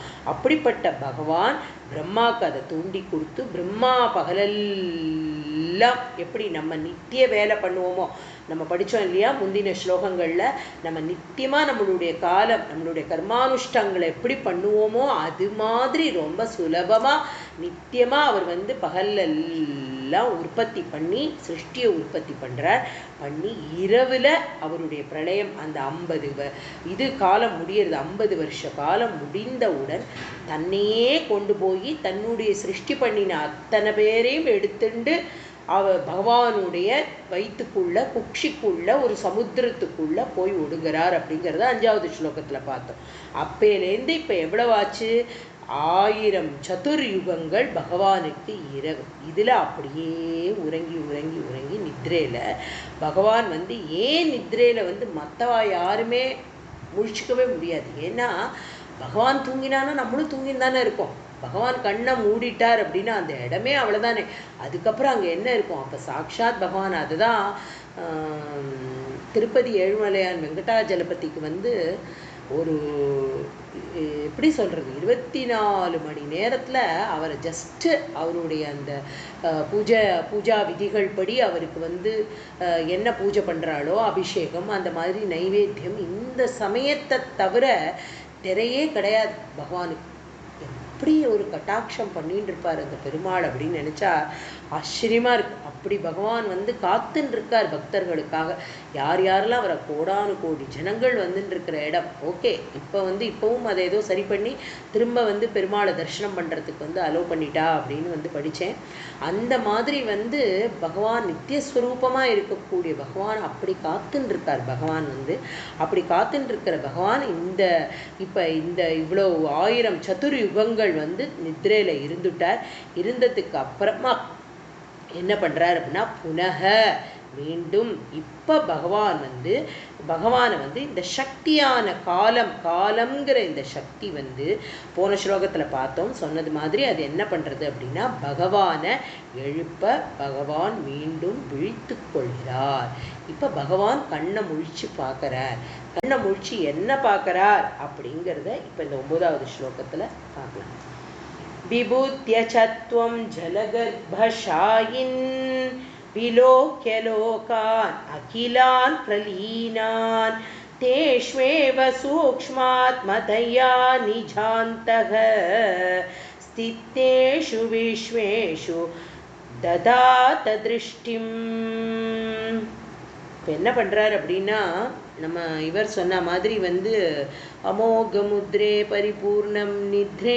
இப்போ இந்த நித்ரையிலேருந்து இந்த யோக நித்ரையிலேருந்து இந்த சமுத்திரத்துக்குள்ளே இருக்கக்கூடிய பகவான், இந்த சமுத்திரத்து மேலே பள்ளி கொண்டு இருக்கிற இந்த பகவான் என்ன பண்ணுறார் அப்படின்னா தன்னுடைய திருஷ்டி ஜலகர்பஷாயின்னா பிரளய காலத்தில் ஜலத்துக்கு நடுவில் பள்ளி கொண்டுள்ள இந்த பகவான் துவம் விபுத்திய விழித்து கொண்டுனா கண்களை திறந்து பார்க்குற என்ன நடந்துருக்கு அப்படி. அவருடைய இரவு முடிஞ்சு போகிறதுன்னு அர்த்தம்.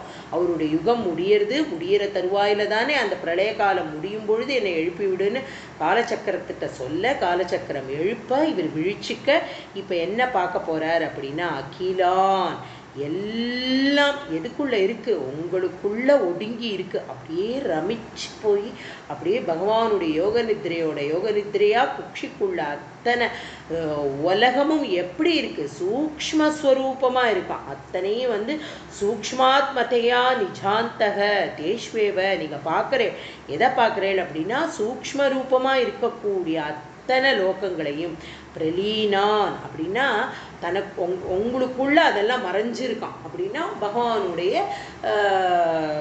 இதில் குக்ஷிக்குள்ள எல்லாம் ஒடுங்கி இருக்கு.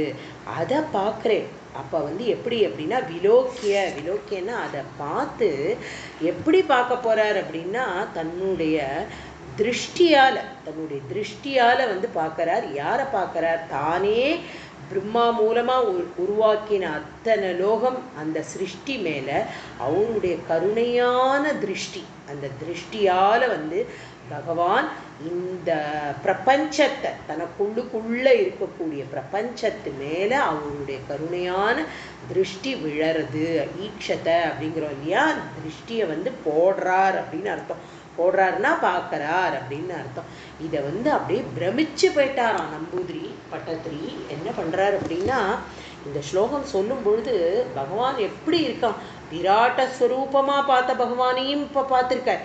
இப்போ விராட்டத்திலேருந்து மாறி ஒரு சிருஷ்டி பண்ணி பிரம்மா இத்தனையும் பிரம்மாவுக்கு இப்போ என்ன பின்னாடி நம்ம சொல்ல போகிறோம். பிரம்மா என்ன பண்ணுற கவலையாக இருக்கார். எப்படி சிருஷ்டி பண்ணணும்னு தெரியாமல் ஒரு கவலை இருக்கும் பொழுது ஒரு அசரீரி வாக்கு கேட்டு தப்பக அப்படிங்கிறது அந்த தபஸ் பண்ணு அப்படின்னு சொல்கிறத கேட்டு அவர் தபஸ் பண்ணி அதில் சந்தோஷமாகி பகவான் அவருக்கு எல்லா கட்டாட்சத்தையும் கொடுத்து சிருஷ்டியை பண்ண வச்சு 50 வருட காலம் அவருடைய 50 அந்த டென்யூர் ஆஃப் 50 இயர்ஸ் அதை அவர் அப்படியே கம்ப்ளீட் பண்ணி சிருஷ்டி பண்ணி மீண்டும் நித்ரையில் போய் அப்படியே பகவானுக்குள்ளே ஒடுங்குறார். இப்போ ஒடுங்கி எல்லாம் ஒரு பிரளய காலம் அந்த இது ஆயிடுது. இப்போ அடுத்தது 10வது ஸ்லோகத்தில் என்ன சொல்கிறார் அப்படின்னா, எப்படி பகவான் மீண்டும் தன்னோட நாபி கமலத்திலேருந்து எப்படி நாபிலேருந்து எப்படி ஒரு கமலத்தை உருவாக்கி அதில் பிரம்மாவை சிருஷ்டி திரும்ப கொண்டு வர போகிறார் அப்படிங்கிறதான். அப்படிங்கிறச்ச இந்த 10வது ஸ்லோகம். ததத்வதீயாத் அயினாபிரந்திராத் உதஞ்சிதம் கிஞ்சன திவ்ய பத்மம் நிலீன நிஷேஷ பதார்த்தமாலா சம்க்ஷேபரூபம் முகுலாயமானம். ஐயி பகவானே, கிருஷ்ணா, குருவாயூரப்பா, நீ என்ன பண்ணுற அப்படின்னா, உங்களை நீங்கள் பார்த்தாச்சு. இப்போ தத்தக நீங்கள் பார்த்ததுக்கு அப்புறமா என்ன ஆச்சு அப்படின்னா, த்விதீயாத் அப்படின்னா ரெண்டாவது தடவையா தங்களுடைய நாபி துவாரம் ரந்திரம் நாபி ரந்திராத் அப்படின்னா தங்களுடைய நாபி துவாரத்திலேருந்து ஒரு தண்டு அப்படியே கிளம்பி வருது, ஒரு நீளமான தண்டு. இப்போ நம்ம நன்னா புரிஞ்சுக்கணும். இப்போ மற்ற சிருஷ்டி விராட்ட புருஷன் எல்லாம் காமிச்சது பகவானுடைய உடம்புல எந்த இடத்துலலாம் எல்லாருக்கும் இடத்த கொடுத்துருக்கார், என்ன 14 லோகம், இதையெல்லாம் மறந்துடுங்க. எல்லாம் இப்போ பகவானுடைய வயிற்றுக்குள்ளே இருக்குது. இப்போ பகவான் எங்கே இருக்கார்? கீழே மொத்தம் கடல், அந்த அப்படியே சமுத்திர ஜலம், பிரளய ஜலம், அதுக்கு மேலே அந்த ஜலத்து மேலே பகவான் ஆதிசேஷன் மேலே பள்ளி கொண்டு இருக்கார் அப்படிங்கிறத மாத்திரம் நம்மளோட மைண்ட் ஃப்ரேமில் வச்சுட்டு, இப்போ பகவானை யார் எழுப்பினா? காலச்சக்கரம் எழுப்பினத்துக்கு அப்புறமா பகவான் முழிச்சுண்டு பார்க்கறார். தனக்குள்ள குக்ஷியில் அத்தனையும் அப்படியே நிச்சலனமாக சூக்ஷ்மஸ்வரூபத்தோடு இருக்குது அப்படிங்கிறத பார்த்துட்டு இதை தானே வெளியில் கொண்டு வரணும். அப்போ என்ன பண்ணுறாரு அப்படின்னா, அந்த சூக்ஷ்மஸ்வரூபத்தில் இருக்கக்கூடிய இதை எல்லாத்தையும் குட்டி குட்டி குட்டி குட்டி குட்டி குட்டியாக அந்த சிருஷ்டிகள் எல்லாத்தையும் ஒன்றா அடக்கி அதை என்ன பண்ணுறாரு அப்படின்னா, ஒன்றா அடக்கி அந்த அது ஒரு தாமரை மொட்டு மாதிரி இருக்கான். அந்த தாமரை மொட்டு என்ன பண்ணுறது அப்படின்னா, இப்போ இந்த ரந்திரம் எங்கள் நாபி ரந்திரத்துலேருந்து இந்த தாமரை அப்படியே இந்த மொட்டாக தான் வரப்போகிறது. இந்த மொட்டு அப்படியே கிளம்பி கிளம்பி கிளம்பி கிளம்பி கிளம்பி எங்கே வருது அப்படின்னா, அந்த ஜலப்பிரவாகத்து மேலே பகவான் படுத்துட்டுருக்கார். அந்த படுத்துட்டுருக்கிறவரோட நாபியிலேருந்து இந்த தாமரை தண்டு அப்படியே ஒரு சின்ன தாமரை மொட்டோடு இப்போ அப்படியே வெளியில் வருதான். அதை தான் சொல்கிறார். என்ன அப்படின்னா, சம்க்ஷேப ரூபம் முகுலாயமானம் அப்படிங்கிறார். முகுலாயமானம்னா ஒரு மொட்டா கிளம்பி வருதான். ஆனால் அதுக்குள்ளே என்ன இருக்குது அந்த மொட்டுக்குள்ளே அப்படின்னா, இந்த குக்ஷிக்குள்ளே இருந்த அத்தனை சூக்ஷ்மம் இருக்கு இல்லையா, இந்த குக்ஷியில் இருக்கக்கூடிய அத்தனை சூக்ஷ்மமும் குட்டி குட்டி குட்டி குட்டியாக உருவாகி அது எல்லாம் என்ன பண்ணுறது அப்படின்னா, அதுக்குள்ளே இருக்கக்கூடிய அத்தனை உலகம், லோகம், சிருஷ்டி, ஜனங்கள் எல்லாம் எந்த ஒரு கட்சி, அதாவது எந்த ஒரு கூட்டமோ அந்த கூட்டத்துக்கு என்ன இடம் தேவை, அதுக்கு எவ்வளவு காற்று வேணும், அதுக்கு எவ்வளவு இடம் வேணும், அதோட செட் ஆஃப் பீப்புள் அதுக்கு என்ன தேவையோ அது மாதிரி ஒன்னொன்று ஒரு ஒரு ஒரு ஒரு ஒரு எத்தனை கோடி இருக்கும் அதுக்குள்ளே இல்லையா. ஸோ அப்படியே ஒரு யானைன்னா அதுக்கு ஒரு யானை கூட்டம், அதுக்கு என்ன வேணும்? மலை வேணும், மடு வேணும், மரங்கள் வேணும், தண்ணீர் வேணும், அதுக்கு ஒரு பூமி வேணும். இப்படி ஜஸ்ட் அப்படி விகசிச்சு பாருங்க. அப்படியே அது என்ன சொல்கிறது, அப்படியே பிரம்மாண்டமாக அந்த விஷயத்தை இத்தினோண்டு ஒரு தாமரை மொட்டுக்குள்ளே அடக்கி அந்த நாபிரந்திரம் வழியாக அந்த தாமரை மொட்டு அப்படியே வெளியில் விகசிக்க தொடங்கிறது அப்படிங்கிறார். மலர போகிறது, அது இனிமேதான் மலரணும். அப்போ இதுக்குள்ள அத்தனை சூக்ஷ்மமாக இருக்கக்கூடிய ஜீவன்கள், அந்த ஜீவன்களுக்கு வேண்டிய உலகம், எல்லா சாதனமும் அதுக்குள்ளே சூக்ஷ்மமாக அடங்கியிருக்கு. இப்போ அந்த தாமரை மொட்டு பகவானுடைய நாபிரந்திரத்துலேருந்து வெளியில் கிளம்பி வருது அப்படிங்கிற.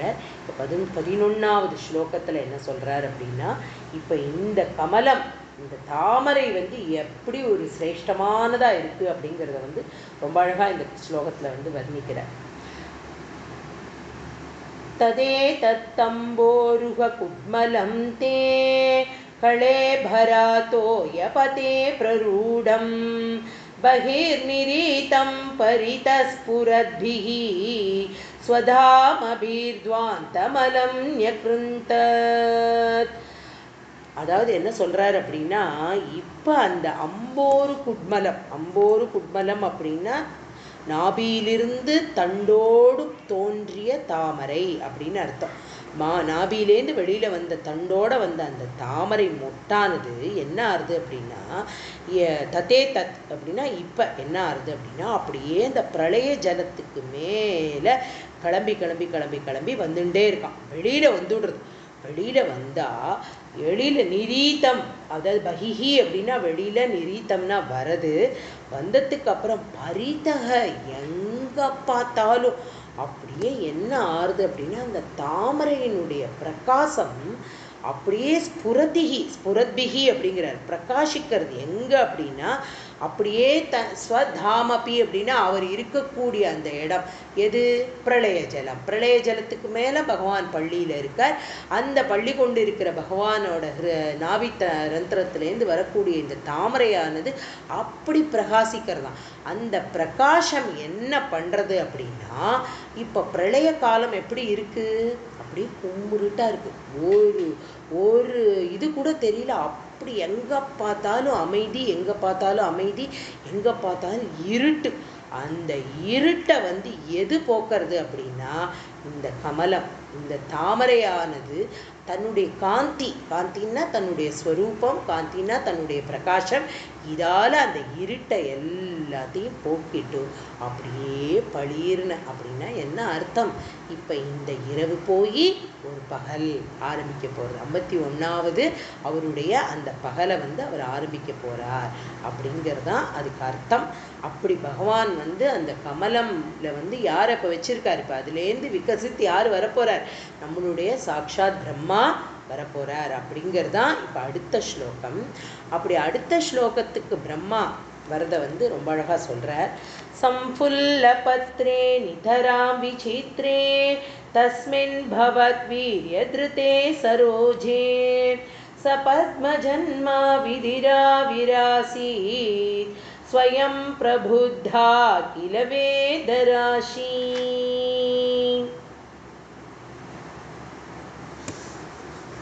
பதினோராவது ஸ்லோகத்தில் பகவான் எப்படி கமலம், அந்த கமலத்தோட காந்தியால் எப்படி இருள் நீங்கித்து அப்படிங்கிறத சொல்லிட்டு 12வது ஸ்லோகத்தில் பகவானுடைய பரிபூர்ணமான கிருபை அது இல்லை அப்படின்னா, ஏன்னா ஒவ்வொரு க்ஷணமும் பகவான் பிரம்மாவை சிருஷ்டி பண்ணும் பொழுதும் இதே தான் சொல்கிறார். என்ன சொல்கிறார் அப்படின்னா, சிருஷ்டி நீ பண்ணும் பொழுதெல்லாம் எதை நினச்சி பண்ணணும்? என்னுடைய சத்துவம், என்னுடைய குணம், என்னுடையதை நினச்சி, அதாவது சாக்ஷாத் பகவானுடைய கிருப்பையை நினச்சி நீ சிருஷ்டி பண்ணணும் அப்படிங்கிறத சொல்கிறார்.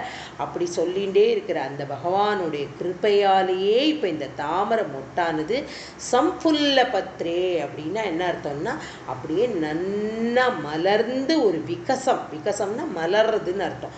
நன்னா நிறைய இதழ்கள் கூடிய மலராக அது மலர போகிறது, மலர்ந்துட்டே இருக்குது.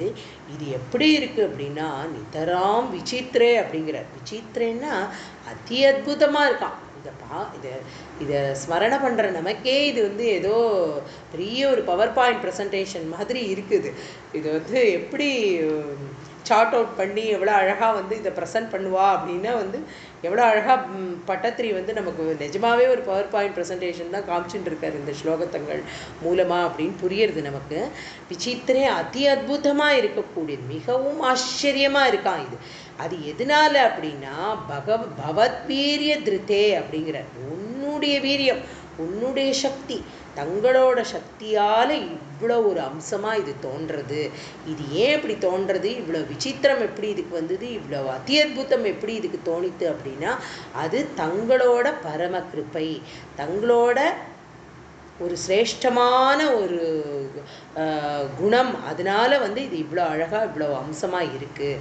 அந்த சரோஜே தஸ்மின், அந்த சரோஜே தாமரைப்பூ வந்து என்ன பண்ணுறது அப்படின்னா, அந்த தாமரைப்பூவினுடைய நடுவில் பிரம்மா ஆவிர்பவித்தார் அப்படிங்கிற அதான் சொல்கிறா. அந்த இடத்துல வந்து பிரம்மா என்ன பண்ணுறார் அப்படின்னா, சம்புல்ல பத்ரே நிதராம் விசித்திரே தஸ்மின் பகவத்வீரிய திருத்த சரோஜ ச பத்மஜன்மா விதிரா விராசீத் அப்படிங்கிற அவர் வந்து ஸ்வயம் அந்த பத்மஜன் அப்படின்னா, பத்மஜன் அப்படிங்கிறது யாருடைய பெயர் அப்படின்னா பிரம்மாவுக்கு இன்னொரு பெயர்.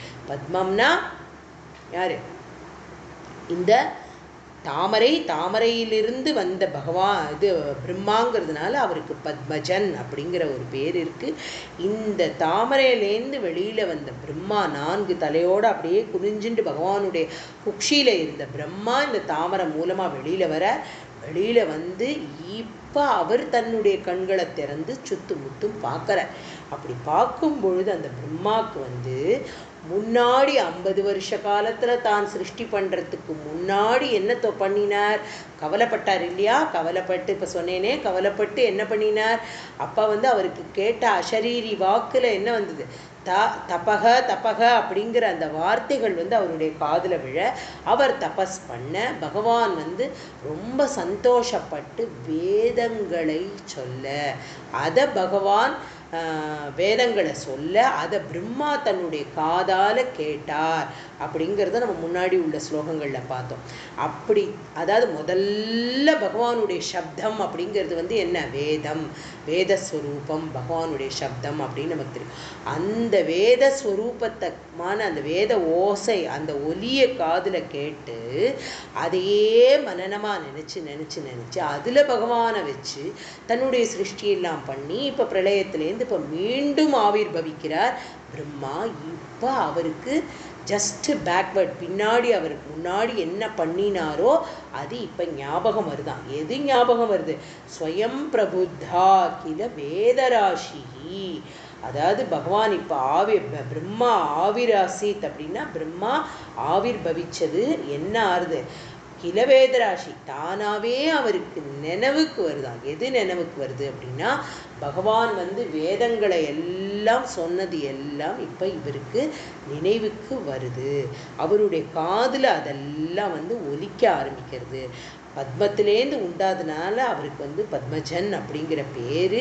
இது வந்து பகவானுடைய பரமசக்தியால், அதனால தான் இது வந்து பகவானுடைய பரம பவத் பீரிய திருதே அப்படிங்கிறார். பீரியம்னா சக்தி.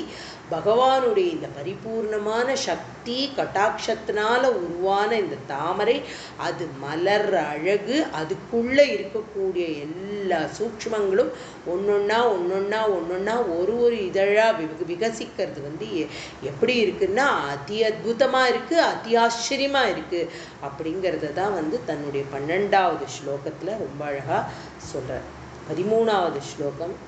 अस्मिन् परात्मन् अनुपाद्मकल्पे त्वमित्त उत्तापितपद्मयोनिः अनन्तभूमाममरोगराशिं निरुन्ति वातालयवास विष्णु. ரொம்ப அருமையான ஸ்லோகம். நம்ம இந்த பாடம் படிக்கும் பொழுதே நம்ம வந்து இந்த ஸ்லோகம் வந்து அதனுடைய ஸ்பெஷாலிட்டியை வந்து நம்ம பார்த்தோம். சொல்லியிருக்கேன் நான் இந்த ஸ்லோகத்தை வந்து ரொம்ப அழகாக வந்து குறித்து வச்சுக்கணும் அப்படின்னு.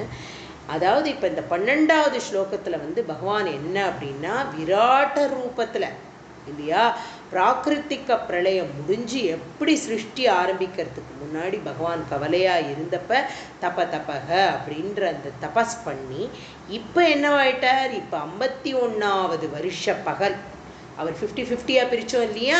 ஸோ த்விதீய பரார்த்தத்தில் இப்போ வந்து 51வது வருஷ பகல் வேளையில் மீண்டும் தன்னுடைய சிருஷ்டியை உற்பத்தி பண்ணுறதுக்காக இந்த விகசித்த தாமரைக்கு நடுவில் பிரம்மா ஆவிர்பவித்தார் அப்படிங்கிறத அதை இன்னும் கொஞ்சம் நல்லா எக்ஸ்பிளைன் பண்ணுறதுக்காக இன்னொரு தடவை சொல்கிறேன். விகசித்த அந்த தாமரையில் ஆவிர்பவித்தார். இப்போ முந்தைய பிரளயத்தில் அவருக்கு எது காதில் விழுந்திருந்தது? பகவானுடைய வேத சப்தங்கள்லாம் காதில் இருந்தது. கேட்டதை மீண்டும் நினைவுக்கு கொண்டு வரார். அது எல்லாத்தையும் மீண்டும் மனசுக்கு திரும்ப அதை கொண்டு வரார். கொண்டு வந்துட்டு இந்த அஸ்மின் பராத்மன் அனுபாத்ம கல்பே அப்படிங்கிற ஸ்லோகத்தில் சரண்டர் ஆற குருவாயூரப்பன் கிட்ட சாக்ஷாத் நம்மளுடைய பட்டத்திரி. அது என்ன சொல்கிறார் அப்படின்னா, வாதாலயா வாசன் அப்படிங்கிற குருவாத புரீஷன், குருவாயூர் அப்படிங்கிற ஒரு பெரிய க்ஷேத்திரத்தில் எழுந்தருளி இருக்கக்கூடிய சாக்ஷாத் என்னுடைய குருவாயூரப்பனே, பகவானே, பொண்ணு குருவாயூரப்பா, உன்னை என்ன அப்படின்னா பராத்மன். நீ யார் அப்படின்னா பரபிரம்ம சிருஷ்டி ஸ்வரூபமான பகவான், எல்லாத்தையும் சிருஷ்டி பண்ணின பகவான்.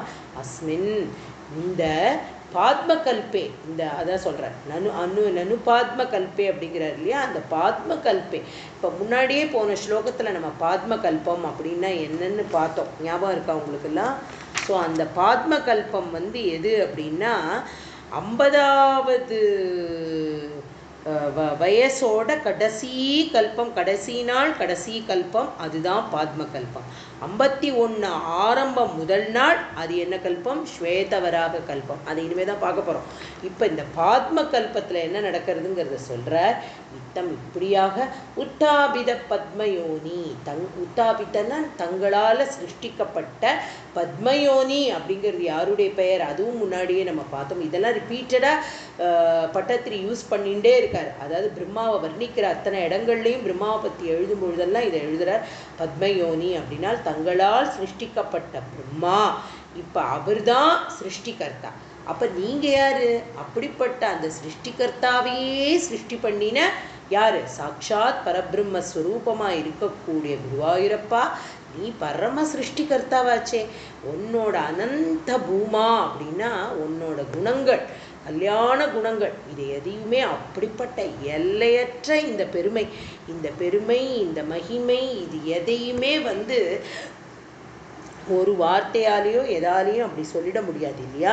அப்படிப்பட்ட குருவாயூரப்பா, உனக்கு அப்படி ஒரு பெருமை. எப்படிப்பட்ட பெருமை அப்படின்னா, சிருஷ்டிகர்த்தாவாக இருக்கக்கூடிய பிரம்மாவையே சிருஷ்டி பண்ணின நீயும் ஒரு பரம சிருஷ்டிகர்த்தா அப்படிங்கிறத திரும்ப திரும்ப அழுத்தி சொல்கிறார்.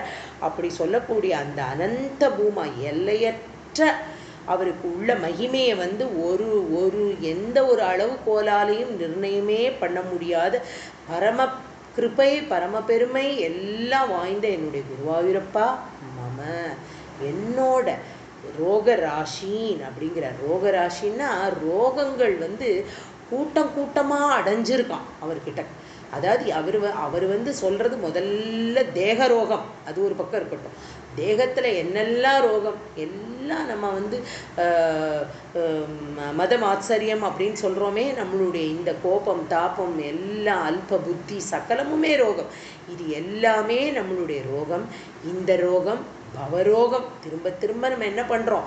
ஏதோ ஒரு நல்ல காரியம் பண்ணுறோம் அப்படின்னு சொல்லி நம்ம நல்ல காரியம் பண்ணி அதில் ஒரு பெருமையை சேர்த்துண்டு அதனால நமக்கு என்ன சேர்றது? நிறையா புண்ணியம் சேர சேர அந்த புண்ணியத்தை யாராலையுமே கணக்கு பண்ணவே முடியாத அளவுக்கு நமக்கு புண்ணியம் சேர சேர நம்ம என்ன பண்ணிகிட்டே இருக்கோம்? நான் எனது அப்படிங்கிறத மாத்திரமே மெயினாக வச்சுட்டு எல்லாத்தையும் என்னுடையதுன்னு நம்ம சேர்க்க என்ன ஆறுது அப்படின்னா, மீண்டும் மீண்டும் மீண்டும் மீண்டும் பிறப்பு இறப்பு அப்படிங்கிறதுக்கான ஒரு விதையை நம்ம உண்ணிகிட்டே இருக்கோம்னு அர்த்தமாக ரொம்ப அழகாக சொல்கிறார் பாலாஜி அண்ணா. அவ்வளோ அழகாக அந்த பிரவச்சனத்தில் எக்ஸ்பிளைன் பண்ணியிருக்கார். மீண்டும் மீண்டும் பிறப்பு இறப்புக்கு எது விதை அப்படின்னா, என்னோடது, நான், எல்லாமே எனக்காக அப்படின்னு நம்ம நினச்சிட்டே இருந்து ஒரு காரியம் பண்ண இதில் எல்லாமே பகவத் ஸ்வரூபம், பகவானுடைய சாட்சா்காரம். பகவான் இல்லை அப்படின்னா நம்ம இல்லை. இன்னைக்கு போட்டிருக்கிற இந்த பிச்சை பகவானோடது அப்படிங்கிறத உணரக்கூடிய ஒரு பக்குவத்தையும் பகவான் தரணும்னு பிரார்த்தனை பண்ணிக்கணும். அப்போ தான் அது நமக்கு லபிக்கும் இல்லையா?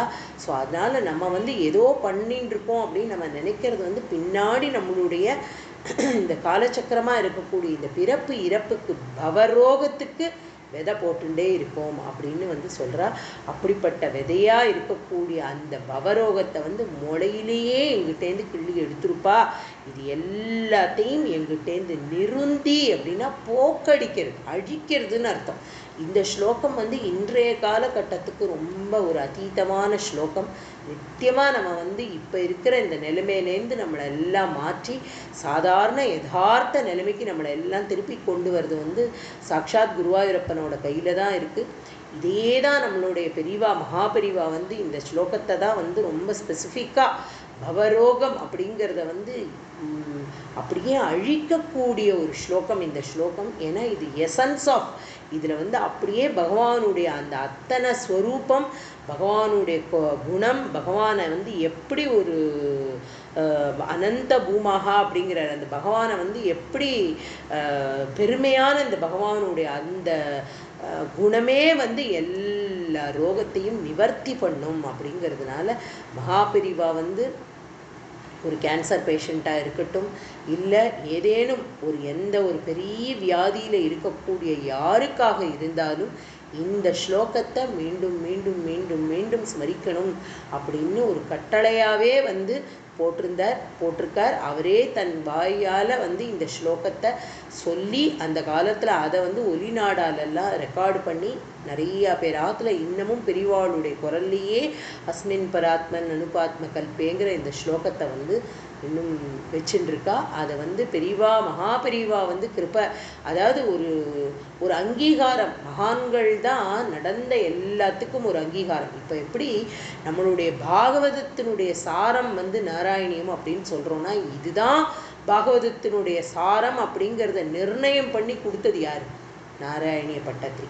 அதே மாதிரி இந்த நாராயணியத்தில் ஒரு அதிமுக்கியமான ஒரு ஸ்லோகம். அந்த ஸ்லோகம் சகல ரோகத்தையும் நிவர்த்தி பண்ணும் அப்படிங்கிறத வந்து யார் சொல்ல முடியும்? ஒரு சாட்சாத் ஒரு பெரிய மகானால மாத்திரம்தானே அதை நமக்கு உணர்த்த முடியும். ஒரு குரு ஒருத்தர் தானே அதை கை நீட்டி நமக்கு காமிக்க முடியும். அப்படி காமிச்ச நாராயணியத்தில் உள்ள ஒரு பிரதான ஸ்லோகம் இந்த ஸ்லோகம். இது வந்து எல்லா பவரோகத்தையும் எல்லாத்தையும் அழிக்கக்கூடிய ஸ்லோகம். நித்தியமாக இது எத்தனை தடவை வேணும்னாலும் ஆத்மார்த்தமாக பிரார்த்தனை பண்ணிக்கலாம். சகல ஜீவராசிகளுக்கும் இது வந்து போய் சேரணும் அப்படிங்கிறது தான் நம்மளுடைய பிரார்த்தனையாக இருக்கணும்.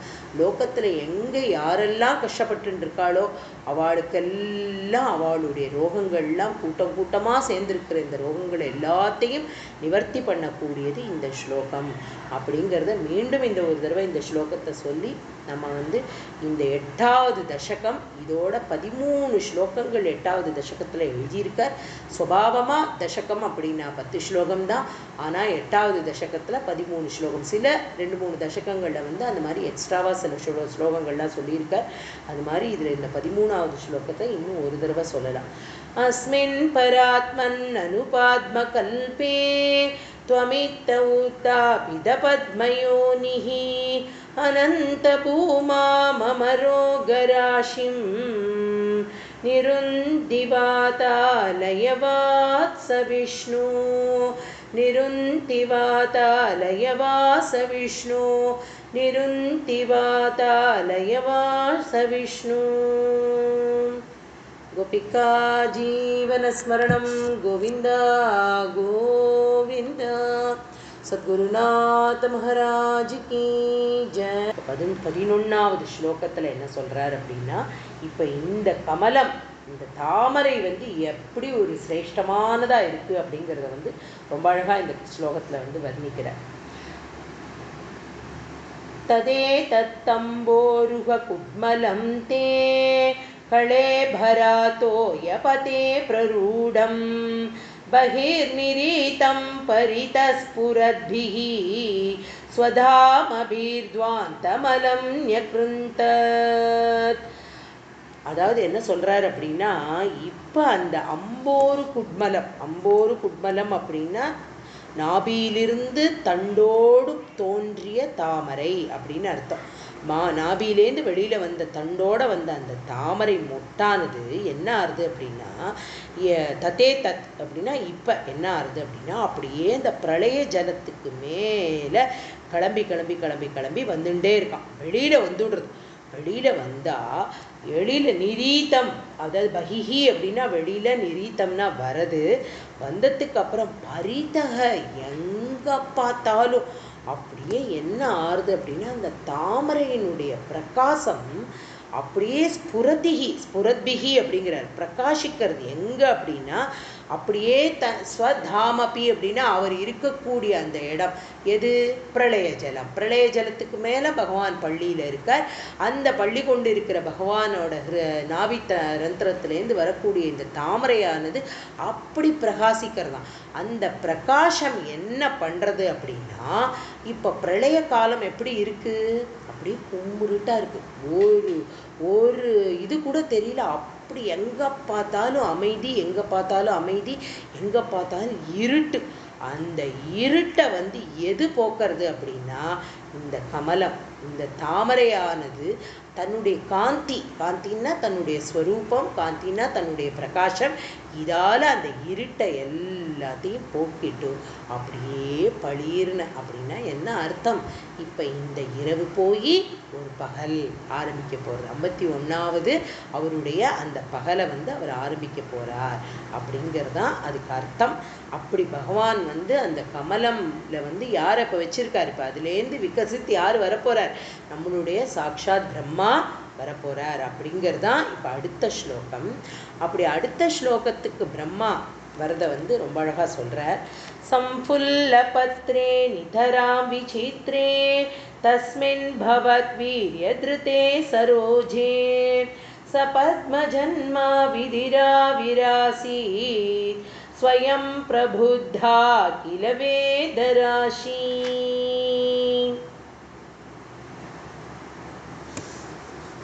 11வது ஸ்லோகத்தில் பகவான் எப்படி கமலம், அந்த கமலத்தோட காந்தியால் எப்படி இருள் நீங்கித்து அப்படிங்கிறத சொல்லிட்டு 12வது ஸ்லோகத்தில் பகவானுடைய பரிபூர்ணமான கிருபை அது இல்லை அப்படின்னா, ஏன்னா ஒவ்வொரு க்ஷணமும் பகவான் பிரம்மாவை சிருஷ்டி பண்ணும் பொழுதும் இதே தான் சொல்கிறார். என்ன சொல்கிறார் அப்படின்னா, சிருஷ்டி நீ பண்ணும் பொழுதெல்லாம் எதை நினச்சி பண்ணணும்? என்னுடைய சத்துவம், என்னுடைய குணம், என்னுடையதை நினச்சி, அதாவது சாக்ஷாத் பகவானுடைய கிருப்பையை நினச்சி நீ சிருஷ்டி பண்ணணும் அப்படிங்கிறத சொல்கிற. அப்படி சொல்லிகிட்டே இருக்கிற அந்த பகவானுடைய கிருப்பையாலேயே இப்போ இந்த தாமரை மொட்டானது சம்புல்ல பத்ரே அப்படின்னா என்ன அர்த்தம்னா அப்படியே நன்னா மலர்ந்து ஒரு விகசம்னா மலர்றதுன்னு அர்த்தம். நன்னா நிறைய இதழ்கள் கூடிய மலராக அது மலர போகிறது, மலர்ந்துட்டே இருக்குது. இது எப்படி இருக்குது அப்படின்னா நிதராம் விசித்திரே அப்படிங்கிறார். விசித்திரேன்னா அதி அற்புதமாக இருக்கான். இதை ஸ்மரணை பண்ணுற நமக்கே இது ஏதோ பெரிய ஒரு பவர் பாயிண்ட் ப்ரெசன்டேஷன் மாதிரி இருக்குது. இது எப்படி சார்ட் அவுட் பண்ணி எவ்வளோ அழகாக இதை ப்ரெசென்ட் பண்ணுவா அப்படின்னா எவ்வளோ அழகாக பட்டத்திரி நமக்கு நிஜமாகவே ஒரு பவர் பாயிண்ட் ப்ரெசன்டேஷன் தான் காமிச்சுட்டு இருக்கார் இந்த ஸ்லோகத்தங்கள் மூலமாக அப்படின்னு புரியுறது நமக்கு. விசித்திரே அதி அற்புதமாக இருக்கக்கூடியது, மிகவும் ஆச்சரியமாக இருக்கான் இது.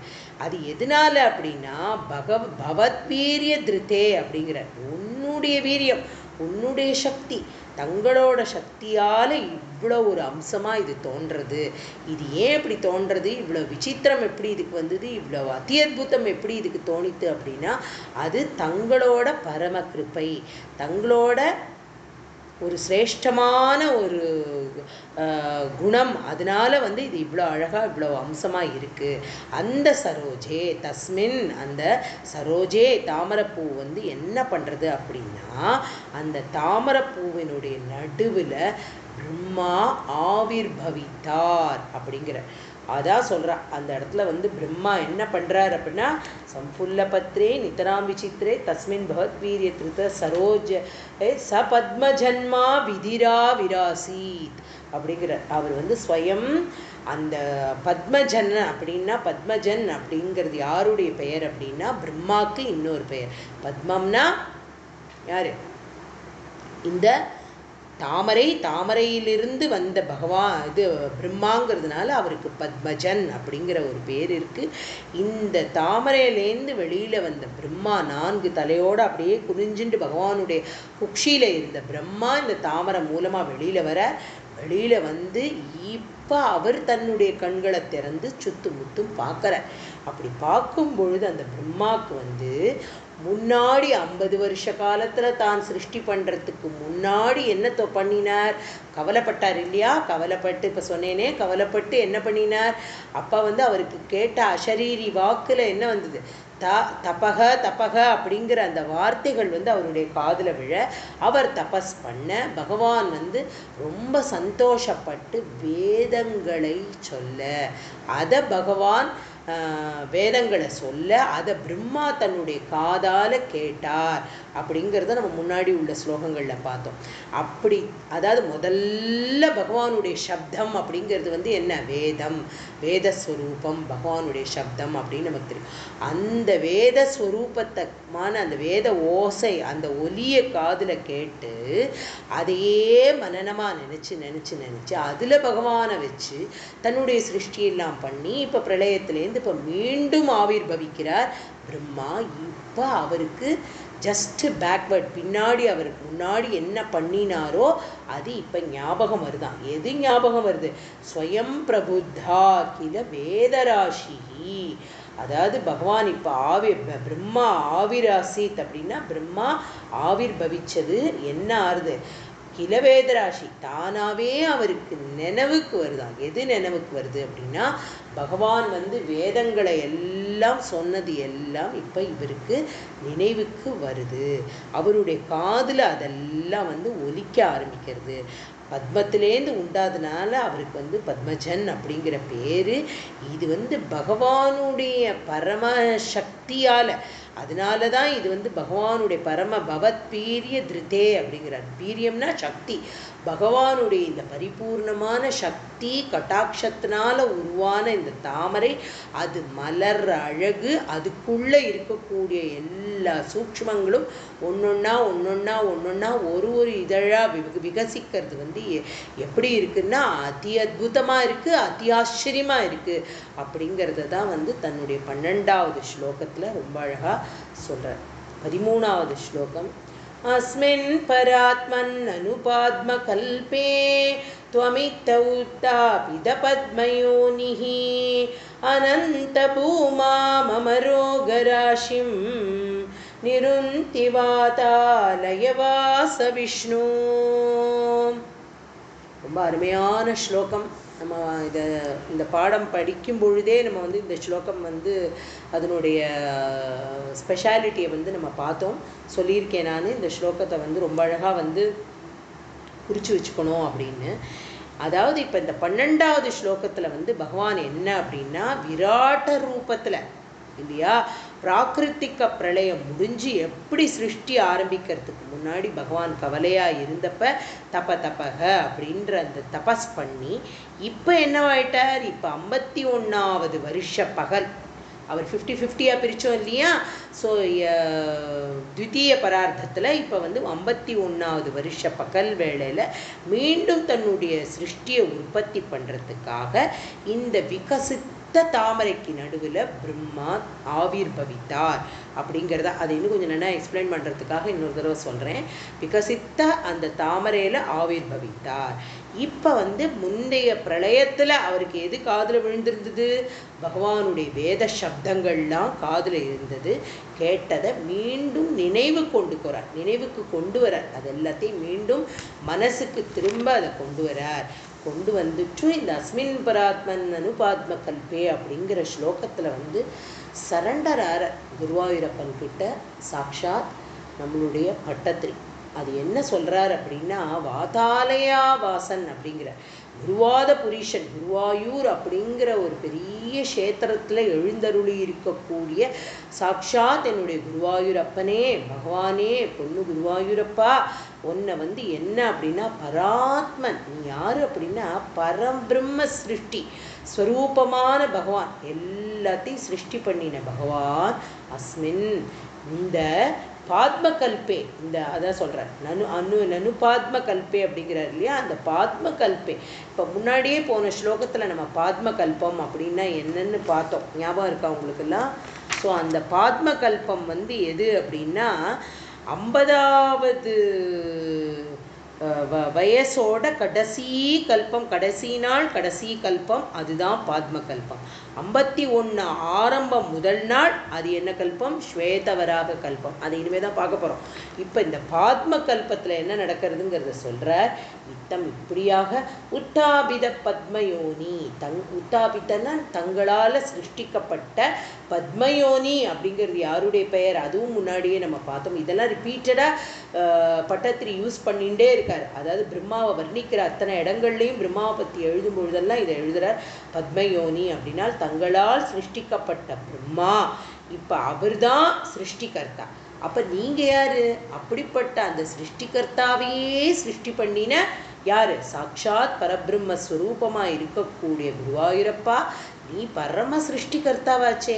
உன்னோட அனந்த பூமா அப்படின்னா உன்னோட குணங்கள், கல்யாண குணங்கள், இது எதையுமே அப்படிப்பட்ட எல்லையற்ற இந்த பெருமை, இந்த மகிமை, இது எதையுமே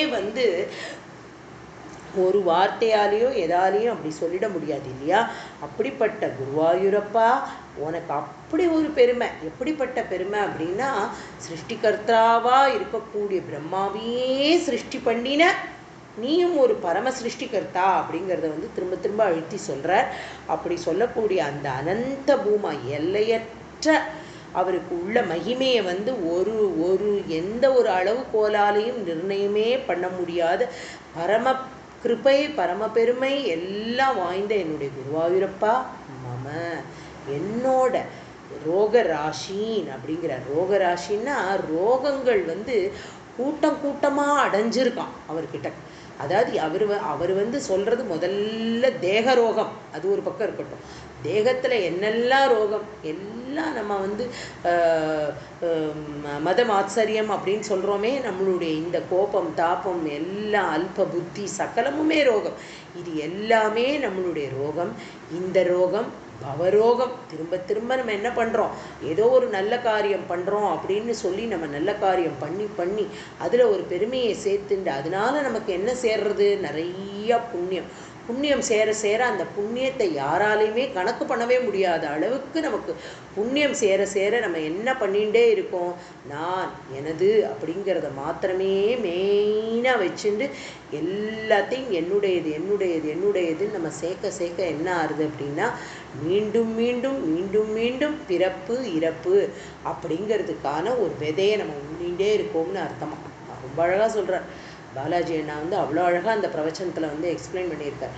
மீண்டும் மீண்டும் பிறப்பு இறப்புக்கு எது விதை அப்படின்னா, என்னோடது, நான், எல்லாமே எனக்காக அப்படின்னு நம்ம நினச்சிட்டே இருந்து ஒரு காரியம் பண்ண இதில் எல்லாமே பகவத் ஸ்வரூபம், பகவானுடைய சாட்சா்காரம்.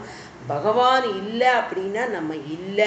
இன்னைக்கு போட்டிருக்கிற இந்த பிச்சை பகவானோடது அப்படிங்கிறத உணரக்கூடிய ஒரு பக்குவத்தையும் பகவான் தரணும்னு பிரார்த்தனை பண்ணிக்கணும். அப்போ தான் அது நமக்கு லபிக்கும் இல்லையா? ஸோ அதனால் நம்ம ஏதோ பண்ணிட்டு இருக்கோம் அப்படின்னு நம்ம நினைக்கிறது பின்னாடி நம்மளுடைய இந்த காலச்சக்கரமாக இருக்கக்கூடிய இந்த பிறப்பு இறப்புக்கு பவரோகத்துக்கு விதை போட்டுட்டே இருக்கோம் அப்படின்னு சொல்கிறா. அப்படிப்பட்ட விதையாக இருக்கக்கூடிய அந்த பவரோகத்தை முளையிலேயே எங்கிட்டேருந்து கிள்ளி எடுத்துருப்பா. இது எல்லாத்தையும் எங்கிட்டேருந்து நிருந்தி அப்படின்னா போக்கடிக்கிறது, அழிக்கிறதுன்னு அர்த்தம். இந்த ஸ்லோகம் இன்றைய காலகட்டத்துக்கு ரொம்ப ஒரு அதீதமான ஸ்லோகம். நித்தியமாக நம்ம இப்போ இருக்கிற இந்த நிலைமையிலேருந்து நம்மளை எல்லாம் மாற்றி சாதாரண யதார்த்த நிலைமைக்கு நம்மளை எல்லாம் திருப்பி கொண்டு வருது சாட்சாத் குருவாயூரப்பனோட கையில் தான் இருக்குது. இதே தான் நம்மளுடைய பெரியவா மகாபெரிவா இந்த ஸ்லோகத்தை தான் ரொம்ப ஸ்பெசிஃபிக்காக பவரோகம் அப்படிங்கிறத அப்படியே அழிக்கக்கூடிய ஒரு ஸ்லோகம் இந்த ஸ்லோகம். ஏன்னா இது எசன்ஸ் ஆஃப் இதில் அப்படியே பகவானுடைய அந்த அத்தனை ஸ்வரூபம், பகவானுடைய குணம், பகவானை எப்படி ஒரு அனந்த பூமாகா அப்படிங்கிற அந்த பகவானை எப்படி பெருமையான இந்த பகவானுடைய அந்த குணமே எல்லா ரோகத்தையும் நிவர்த்தி பண்ணும். அப்படிங்கிறதுனால மகாபெரிவா ஒரு கேன்சர் பேஷண்ட்டாக இருக்கட்டும், இல்லை ஏதேனும் எந்த ஒரு பெரிய வியாதியில் இருக்கக்கூடிய யாருக்காக இருந்தாலும் இந்த ஸ்லோகத்தை மீண்டும் மீண்டும் மீண்டும் மீண்டும் ஸ்மரிக்கணும் அப்படின்னு ஒரு கட்டளையாகவே போட்டிருக்கார். அவரே தன் வாயால் வந்து இந்த ஸ்லோகத்தை சொல்லி அந்த காலத்தில் அதை வந்து ஒலிநாடாலெல்லாம் ரெக்கார்டு பண்ணி நிறையா பேர் ஆற்றுல இன்னமும் பெரியவாளுடைய குரல்லையே அஸ்மின் பராத்மன் அனுபாத்ம கல்பேங்கிற இந்த ஸ்லோகத்தை வந்து இன்னும் வச்சுருக்கா. அதை வந்து பெரியவா மகா பெரியவா வந்து கிருப்பை, அதாவது ஒரு அங்கீகாரம். மகான்கள் தான் நடந்த எல்லாத்துக்கும் ஒரு அங்கீகாரம். இப்போ எப்படி நம்மளுடைய பாகவதத்தினுடைய சாரம் வந்து நாராயணியம் அப்படின்னு சொல்கிறோன்னா, இதுதான் பாகவதத்தினுடைய சாரம் அப்படிங்கிறத நிர்ணயம் பண்ணி கொடுத்தது யார்? நாராயணிய பட்டத்திரி. அதே மாதிரி இந்த நாராயணியத்தில் ஒரு அதிமுக்கியமான ஒரு ஸ்லோகம். அந்த ஸ்லோகம் சகல ரோகத்தையும் நிவர்த்தி பண்ணும் அப்படிங்கிறத வந்து யார் சொல்ல முடியும்? ஒரு சாட்சாத் ஒரு பெரிய மகானால மாத்திரம்தானே அதை நமக்கு உணர்த்த முடியும். ஒரு குரு ஒருத்தர் தானே அதை கை நீட்டி நமக்கு காமிக்க முடியும். அப்படி காமிச்ச நாராயணியத்தில் உள்ள ஒரு பிரதான ஸ்லோகம் இந்த ஸ்லோகம். இது வந்து எல்லா பவரோகத்தையும் எல்லாத்தையும் அழிக்கக்கூடிய ஸ்லோகம். நித்தியமாக இது எத்தனை தடவை வேணும்னாலும் ஆத்மார்த்தமாக பிரார்த்தனை பண்ணிக்கலாம். சகல ஜீவராசிகளுக்கும் இது வந்து போய் சேரணும் அப்படிங்கிறது தான் நம்மளுடைய பிரார்த்தனையாக இருக்கணும்.